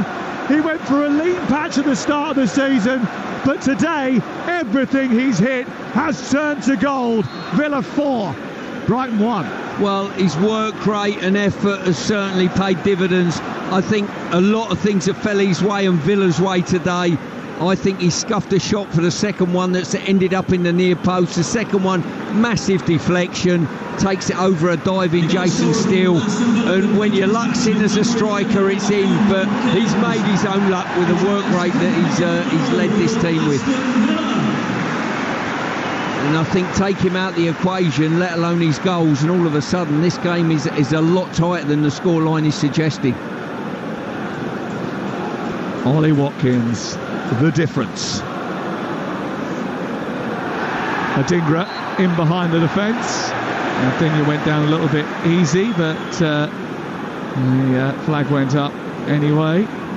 It's going to be a free kick just inside. Well, actually, it's back to 10 yards outside the box. Pau Torres trying to steal the march. And it's 4-1. And that should be it, shouldn't it? It should be now. To be fair, 3-1. I was very undecided which way this game was going. I think it's absolutely killed Brighton. It really has. You know, they were certainly the team of this half. They got the goal, back in the game, pressing. But Watkins has made the difference once again. John McGinn hunts down the way to our right-hand side. Goes out of play. And it's a throw into Aston Villa, and they get the ball moving again. It's picked up by Douglas Luiz into Boubacar Kamara. Watkins coming in off the left now, trying to cause problems. Picked up by Gilmour, and then whacked clear by Cash. Unai Emery still doing his very animated protest down in front of us. And Aston Villa fans who will be off to Europe next week. They're welcoming Zrinjski Mostar to Villa Park next week. Brighton off to 27 degrees and Marseille on Thursday. Zrinjski Mostar, top of the pile in the Bosnian League last season, in the Conference League for Aston Villa. Ball clipped forward by Eni Martinez, headed back and away by Hinshelwood. João Pedro trying to get the better of Pau Torres, does that, goes down the right side into a right wing position, and then tries to turn the ball back in field. Needs a bit of support. 4-1 the score. And it's into Ansu Fati, edge of the area, trying to get a shot away. He does that and then makes an unlucky bounce, but comes back out to the left-hand side. Kara Matoma can't wrap his foot round the ball. And Fati and Adingra were waiting inside the centre of the penalty area, but it cannons off the defender and comes off the outside of his boot and goes behind and away for a goal kick. Yeah, once again, whenever it gets swept out to Matoma, you always fear for Matty Cash. He's a very, very tricky customer to play against, and just on that occasion closed his hips off, dragged it to the left but couldn't finish. Last Aston Villa player to score a hat-trick in the Premier League was Ollie Watkins, October 2020 against Liverpool. And he has got history in front of goal against Brighton and Hove Albion.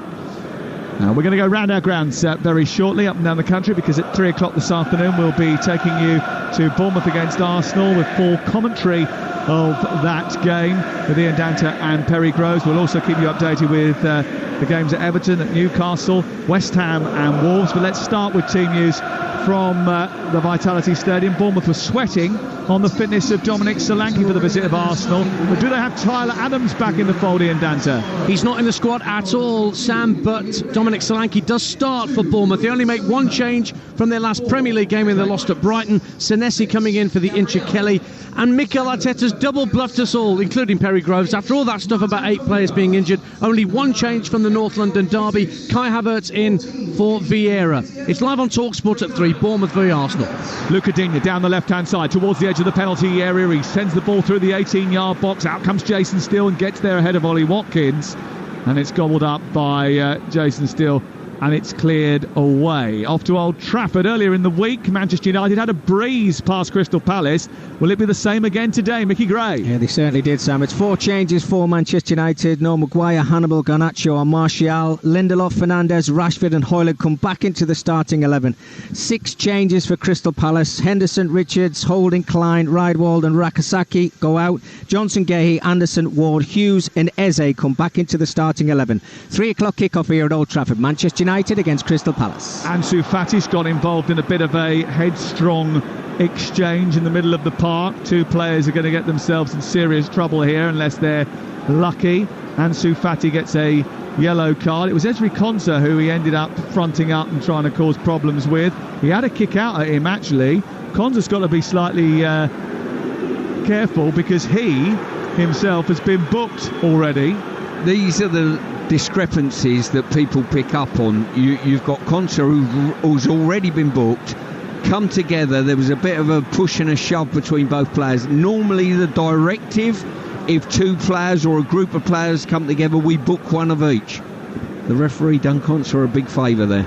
Yeah, because he should have, if he had been given a yellow card, that would have been it. He would have been off. Tommy Doyle can't play against Manchester City today. They can't field. Rodri in midfield. So who does feature at Molineux as the champions close in on 7 wins out of 7, Alex Crook? It's one change for the Hoves from last weekend's 1-1 draw at Luton as Totti replaces the suspended Bellegarde. Gary O'Neill switches to a back 5. Leaders City make 2 alterations from their last Premier League lineup. In come Ake and Kovacic. Out go Guardiola and Rodri. It's Wolves against Man City. Newcastle haven't lost at home to Burnley since 1976, and they will be big favourites to do so today. Graham Courtney. To home banker, Sam, got to say that Eddie Howe makes 3 changes from the 8-0 win at Sheffield United. Wilson, Barnes and Botman out, not even on the bench. In come Isaac, Gordon and the club captain Jamal Lascelles. As for Burnley, well, they like to push forward, could be their undoing. Johan Berg Goodmanson was injured in last weekend's 1-0 defeat against Man United. Sanderberg takes his place. It's Newcastle-Burnley at St James's. Was out with a West Ham fan the other night. He was in cracking mood. Sheffield United fans, though, couldn't be at a lower ebb. Ollie Klink has the team news. There were 10 changes in the week against Lincoln for West Ham, Sam, but David Moyes named the same side that faced Liverpool in the league. So the likes of Antonio, Bowen and Ward-Prowse are all back in the starting lineup. Meanwhile, just 1 change for Sheffield United from their 8-0 thumping by Newcastle. Oliver Norwood drops to the bench. Ollie McBurney comes in for him. And off to Matt Jones, who's watching Everton against Luton. Everton scored more goals last weekend, Matt, at Brentford than they had in their opening 5 league games combined. How do they plan to back it up today? Probably with Dominic Calvert-Lewin. He makes his first league start since August. The only change from their win over Brentford, but 4 changes from the victory over Aston Villa in midweek. Young, Gay, McNeil and Decore returning for Luton. They made 10 changes in midweek in the Cup, but they go back to just 1 change from the draw against Wolves last time out. Sambi Lokonga is injured. He's replaced by Pelly Ruddock and Pantu. It's Everton against Luton. Matoma on the edge of the penalty area. He's knocked over by McGinn. That's going to be a free kick. Referee says play on because Billy Gilmore's got the ball. Not sure that they shouldn't have had taken the advantage, or whether they should have been given the free kick, because it's not much of an advantage for Brighton at this moment in time. But they do have the ball over on the far side. Coming forward with Dunk and then Lamptey on this near side. Diaby's had a bit of an issue too, but he's back to his feet. Those shirts do look still very sweaty. John McGinn's shirt is usually the barometer. And I know they change them at half time, but crikey, that does look as if it's weighing heavy. Yeah, once again, Diaby there just went into a blind channel. He's got 3 Brighton players in and around him and just decides to try and beat all 3. Sometimes you've got to get your head up and find a little simple pass to a teammate. Probably a part of his game that he's got to improve on slightly. Aston Villa 4, Brighton 1 is the latest scoreline here. You're up to date from the round the ground. Southampton leads by 3-1. Emi Martinez trying to play out. Immediately the squeeze is on from Brighton. And the ball's put behind and away for a goal kick after pressure from Mitoma.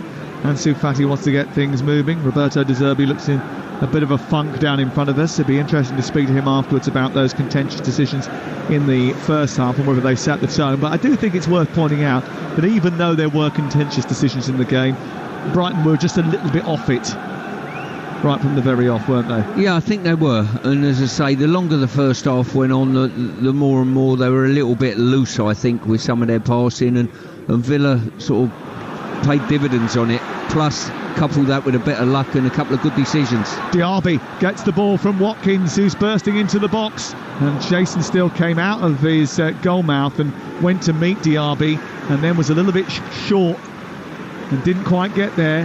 Diaby went round him, but then the angle was too tight and he couldn't steer it back into a dangerous area. And Roberto De Zerbi has set an eye-catching 38 games in charge of Brighton, not always just for his team. They've scored a total, they've seen a total of 135 goals, 80 now for, 60 against. Here is Matoma inside the penalty area, plays against Matt Cash, straight into his body. His arms were tight to his body. There was a half-hearted appeal for a handball. Referee said play on. And McGinn brings it clear and switches the play towards the far side. Ramsey takes it over halfway. Diaby's got a problem, he's collapsed on halfway, but Ramsey's going forward into the box. Watkins takes it wide. He's got no support now and has to go out of the penalty area on the left-hand side. Villa very concerned about Diaby on the halfway line. I don't think that was a collision. I think he pulled up off the ball. And the Villa medical staff are trying to indicate the ball needs to go out of play so they can get on and deal with Moussa Diaby. And Emi Martinez, yes, does just kick the ball out of play now as a result of that, so that they can deal with his issues. They're going to make a change, and John Duran is going to come on in his stead. Well, I tell you what, we're just We're just looking at a replay of the handball by Matomo's shot, and I'll tell you what, it was very, very close. On another day, it's a penalty, and all those marginals just haven't gone Villa's way today. Brighton's way. Sorry, Brighton's way. But that is a prime example, isn't it? If you think about it carefully, right? That could have been a penalty. Yeah. You could have had 2 goals chalked off. Yeah. It would have been 2-2. I think that is the nature of the modern day game in football, though. It balances, and I don't know whether decisions have dictated the results of the games just as much as performances have. Yeah. I mean, it's great for Roberto De Zerbi, because let's be completely clear, his team haven't been as good as they have been previously. He'll be able to turn around and say, if the decisions had gone our way, then we would have got something out of the game, blah, blah, blah. That's fine. He can move on. The Brighton fans will feel aggrieved. They'll go home thinking they've been robbed. But the Aston Villa fans will feel as if they deserve their victory. So they won't lose anything in this. But what I think you're right is that are we getting to a stage now where the officials and their interpretation of the law, or the law itself, is affecting the outcomes of games too often? Well, if we talk about today's game solely, I would turn around and say there's been a lot of marginal decisions in my mind, how I decode the game, that have gone against Brighton. And that has influenced the result slightly. And on top of that, I think a lot of sort of the odd miss-hit shot has ended up in the back of the net, the odd deflections ended up in the back of the net, and everything's gone Villa's way. It's 4-1, and there's no arguing with that statistic. You're listening to Talksport. Aston Villa 4, Brighton 1 on Talksport with Super 6. Predict 6 correct scores from this weekend's action, and you could win 250 grand without spending a penalty. 18 plus terms and conditions apply. Here is John Duran being engaged by Dunk, and then Ansu Fati plays it out towards this near side. Lamptey infield. Diaby hobbling down the touchline. Hopefully it's nothing more than cramp, I hope, for Moussa Diaby, who's shaking his head as he walks down the touchline. Well thought of after what's been a positive impact today. And Tielemans just gives him a high five as he's walking down the touchline, going for an early shout. I can't work out whether he's injured or he's just so desperate to get that shirt off. And they're clinging so badly to the players that they might have to be cut out of them. Here is Adingra over on the far side, 10 yards inside opposition territory, pushes it up into Veltman for the return. It goes out of play, and we've got 11 minutes remaining here on Talksport. 4-1 the score. Yeah, I think even a goal now from Brighton at any stage very soon wouldn't panic Villa enough to cede the result, but certainly it's been an interesting game. It's certainly not been a comfortable 4-1 for Villa. And Brighton don't like coming here. Only once since 1980 have they beaten Aston Villa, and that was 3 years ago when Solly March scored a second half winner after Danny Welbeck's opener had been cancelled out by Ezri Konsa. And last season Brighton finished 6th, the highest finish in the club's history, beaten the season before's 9th place finish. And they'll be disappointed that they haven't managed to get anything from this game.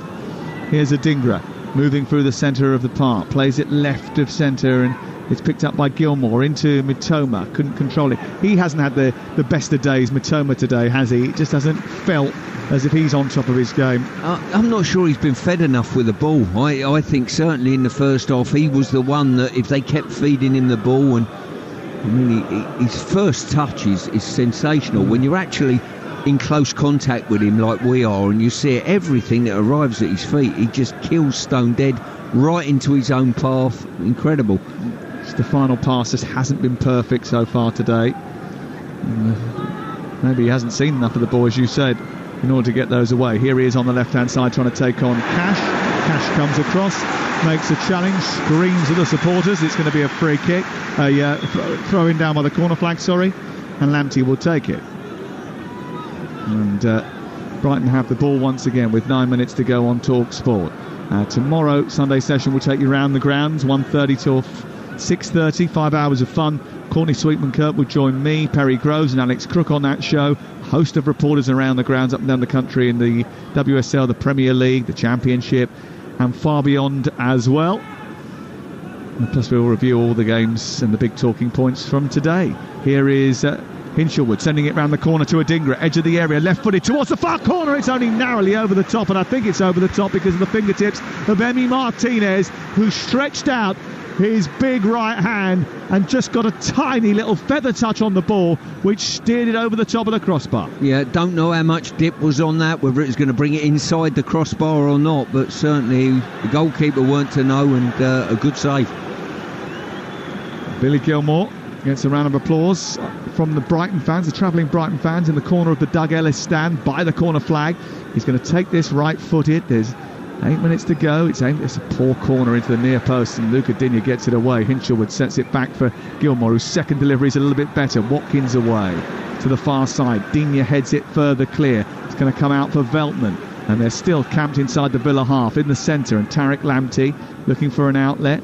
Steps on the ball, plays it back to Adam Webster. Webster into Gilmore, back to Lamptey near side.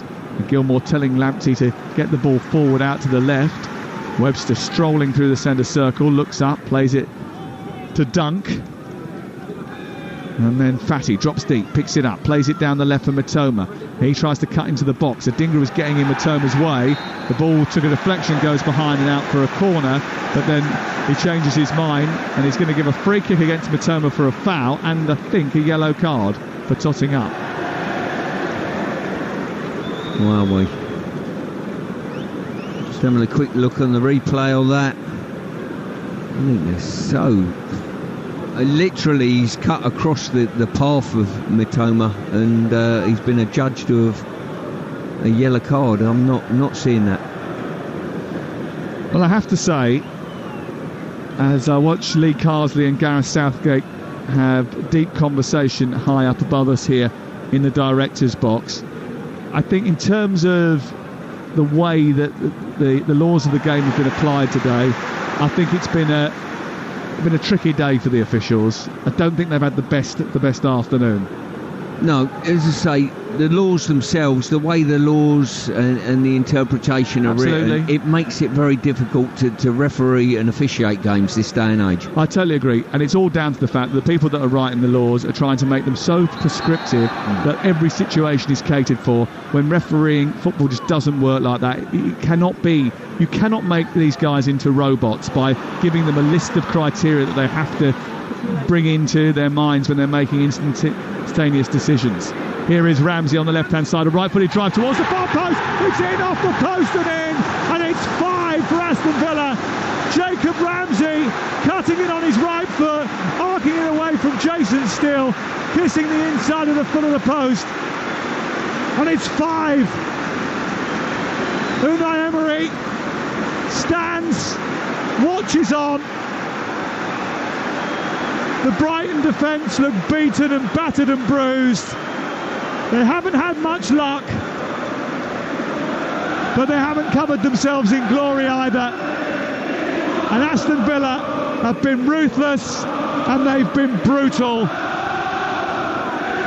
And they are proving that the best thing about going away is coming back home.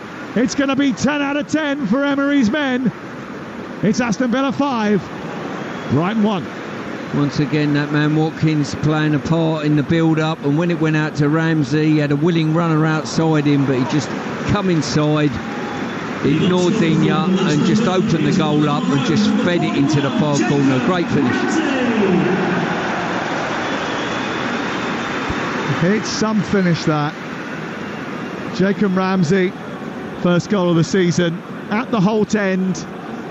A beautiful bending shot which bounced in off the post. Goals like that look great, sound great, feel great. I think this is the beauty of the Premier League, isn't it? We turn up today looking at two sides and think these are two very evenly matched sides, you know. There won't be a lot to choose between these two. 5-1. Did you have that in your score prediction? Odd goal victory by Villa was my prediction for this one. Here's Matoma down the left-hand side into the penalty area. João Pedro's going to get this first. It comes back to Matoma, edge of the box, left for Gilly Gilmore to strike. Over the bar it goes. And into the North Stand, the way to our left, and the Villa fans having a very good day. The Brighton fans starting to leave. There's a geezer in a Brighton shirt wearing 88 on his back, who's just walking back up to have a chat with his mates. He's moved from one side of the pen to the other. He's not happy. Some of the Brighton fans have already left, knowing that they have got a very long journey back to Sussex by the sea, and then a trip to Marseille on Thursday night. They've just been slightly off the pace. There is players to come back. No Pascal Gross in the team at this moment in time, and he's not the only one who's missing. I mentioned in Cisse, Lallana, Milner, those two experienced players not available to Roberto De Zerbi at this moment in time. Ansu Fati still finding his feet in the Premier League. He's got his first goal today. And Aston Villa are more than finding their feet. Their results, especially here at home, look very, very good. Winners away at Chelsea last Sunday. Winners here as well this weekend. And they will move up into the top four as a result of this victory. And it's going to be another Premier League home win for Villa. Boubacar Kamara just asking for a little bit of treatment down in front of us. And later on today we'll take you around the grounds of Adrian Durham. We've got commentary from Bournemouth against Arsenal as well, so Dance will be the marshal between 3 and 3:45 and 4 and 4:45. Adrian will fill in the gaps in between and make sure that you've got everything you need from up and down the Premier League, the Championship, League One and League Two. The phone in from 5:30. Tomorrow the Sunday session takes you around the grounds in the Premier League, the Championship and the WSL. Monday night football comes from Craven Cottage. It's Fulham against Chelsea live from 7 o'clock. Danny Murphy will join Adrian and I there. Tuesday night, what a game. Arsenal against Lens in the Champions League. Wednesday night, we got more live football for you from the Champions League. As Brighton come forward, over on the right, it's collected by Adingra. High from the air, he turns and tries to twist past Digne. It's out of play, it's away for a corner. It's Aston Villa 4, Brighton 1 on Talksport with Now. And don't forget that with Now you can stream all the Sky Sports action like Tottenham versus Liverpool live today from $11.99, no contrast. Search Now Sports. Kamara off and Tielemans is on. 4 minutes of added time, we think, at the end of the 90 here. Not enough time to score 4 goals, is it? Just never know in the Premier League, my friend. Corner from Gilmour into the near post. There was Dunk, but it's a good strong header away. And by John Duran over on that far side. Collected by Gilmour. Liverpool Spurs will be a good game later on, won't it? Yeah, I think we've seen the best game of the day personally, but I think it'll be a decent game. Okay. 8 minutes of added time. That is enough time to score 4 goals in the Premier League. McGinn down the right hand side. McGinn trying to twist and turn beyond Ansu Fati. Sends the ball back towards halfway. Matt Cash. A push is rather unnecessary from Carlos Baleba, who's just come off the bench, gone into midfield at the expense of Hinshelwood.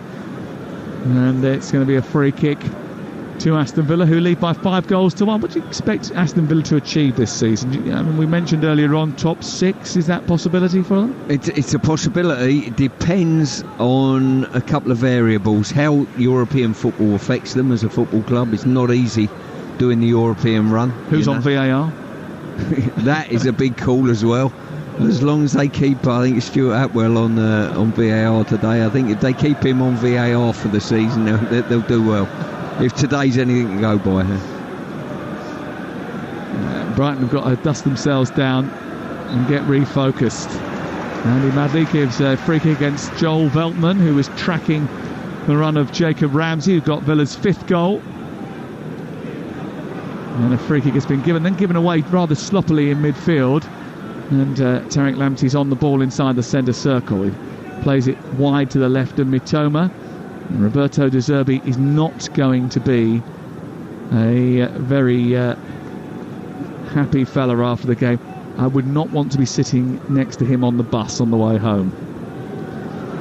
He is quite a intense guy at the best of times. And when he's lost 5-1, I can imagine he's difficult to distract. Be interesting to see how he decodes the game, you know. Yeah. Watkins trying to run in behind. He's not going to beat Tariq Lamptey though, because Lamptey's incredibly fast. Got there and managed to turn the ball infield to Baleba. Yeah, what do you think he'll say?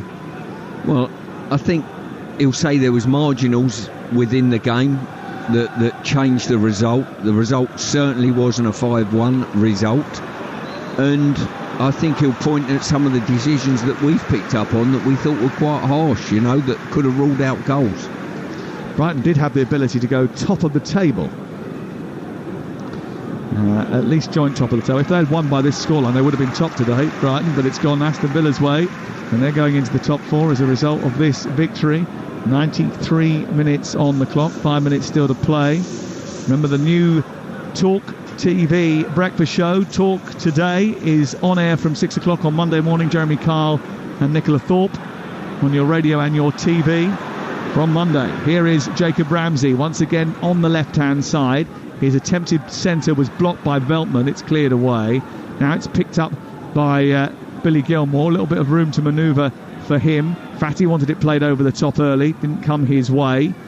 And it goes into midfield, and Baleba, who strolls forward, plays it left, only 19 years of age, started in the game against Chelsea in midweek. Baleba didn't manage to sufficiently impress the managers a start today. Here is Matoma down the left, trying to get the better of Cash, plays it against him, and it is a corner kick in the 94th minute of the game to Brighton and Hove Albion.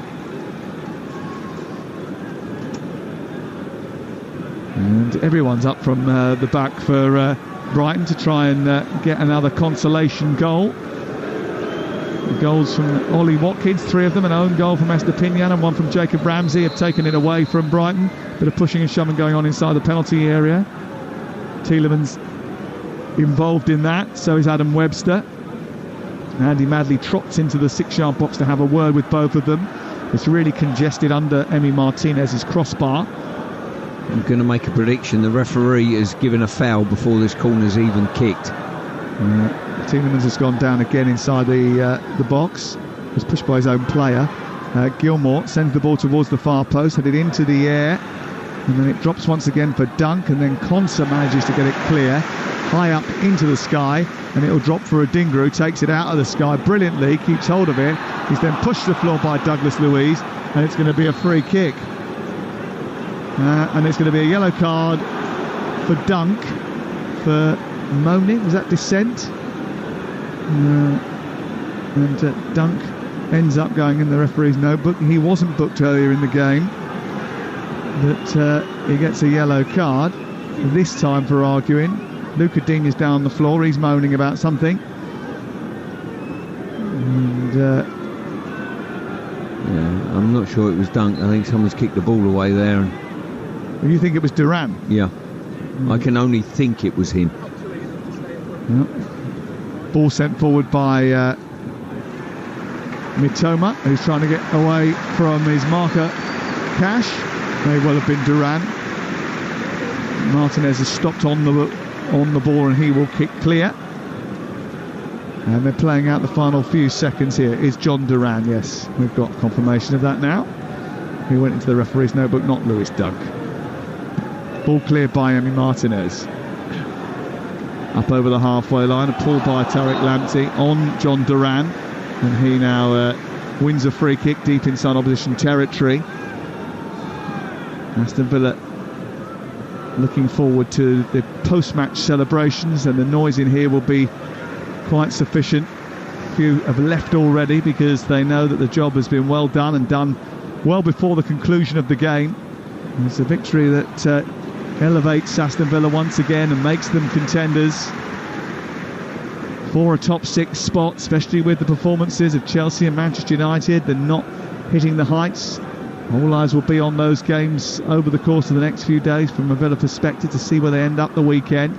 The ball goes into the area looking for Watkins, trying to twist away from Webster. Webster just gets enough on it to clear. It's picked up by Tielemans, and then round the corner into Watkins' path, who's through on goal again. This time stopped by Steele, comes back out and slid in by Douglas Luiz from the edge of the penalty area and into an empty net, and it's 6 for Aston Villa. Ruthless, strong, decisive. They have sliced open the Brighton back line at every opportunity. And you can moan about VAR decisions all you like, but if you concede 6 goals in an afternoon at Aston Villa, you ain't got a chance in hell. Aston Villa 6, Brighton 1. Yeah, once again, it's that man Watkins testing. I think it was Webster. He's run straight through the centre of the back line, got his shot away, and, well, it's just... Steele's done well enough to stop it, but he's just pushed it straight back out, and it's an easiest of tasks to roll it in the net. Douglas Luiz gets his 4th goal of the season, and it's 6 for Aston Villa on what has turned out to be a rather embarrassing afternoon for Brighton and Hove Albion. It's a huge defeat. I think this is the biggest they've had in the Premier League, and that's that. And it's a goal that takes them up into 3rd position, Aston Villa. This place is impenetrable, and they just love being here. Brighton beaten, they go above them in the table, and Birmingham's best are just bossing everyone who turns up here in the Premier League. It's 10 straight league wins on home turf for Unai Emery, who has shrugged off injuries and cup setbacks. They move into 3rd position, determined to show that they can fight and stay there. It's an absolute shellacking for Roberto De Zerbi, who will point to early decisions that went against his team. But there's no mitigating circumstances when you let in 6 goals away from home. And it's finished Aston Villa 6, Brighton and Hove Albion 1. Sam Massaface, thank you very much indeed. Well, Villa Park is absolutely jubilant right now, just as you would expect. Music blaring in the background, fans on their feet, clapping their team as they walk along the pitch to say thank you to the fans themselves. It has been an absolute capitulation from Brighton, but you talk about VAR, as Sam rightly said, at the end of the day, that was a ruthless performance from this Villa side. They are going over to greet and thank their fans. Brighton have been over to the away fans that were left here in the stadium, and they're now heading back down into the tunnel. They're not going to spend any more time out on that pitch. There's a big inquest ahead for Roberto De Zerbi and his side, but for Aston Villa, well, they're going to enjoy this moment, and they absolutely rightly should. 10 Premier League wins in a row here at Villa Park for them. It's absolutely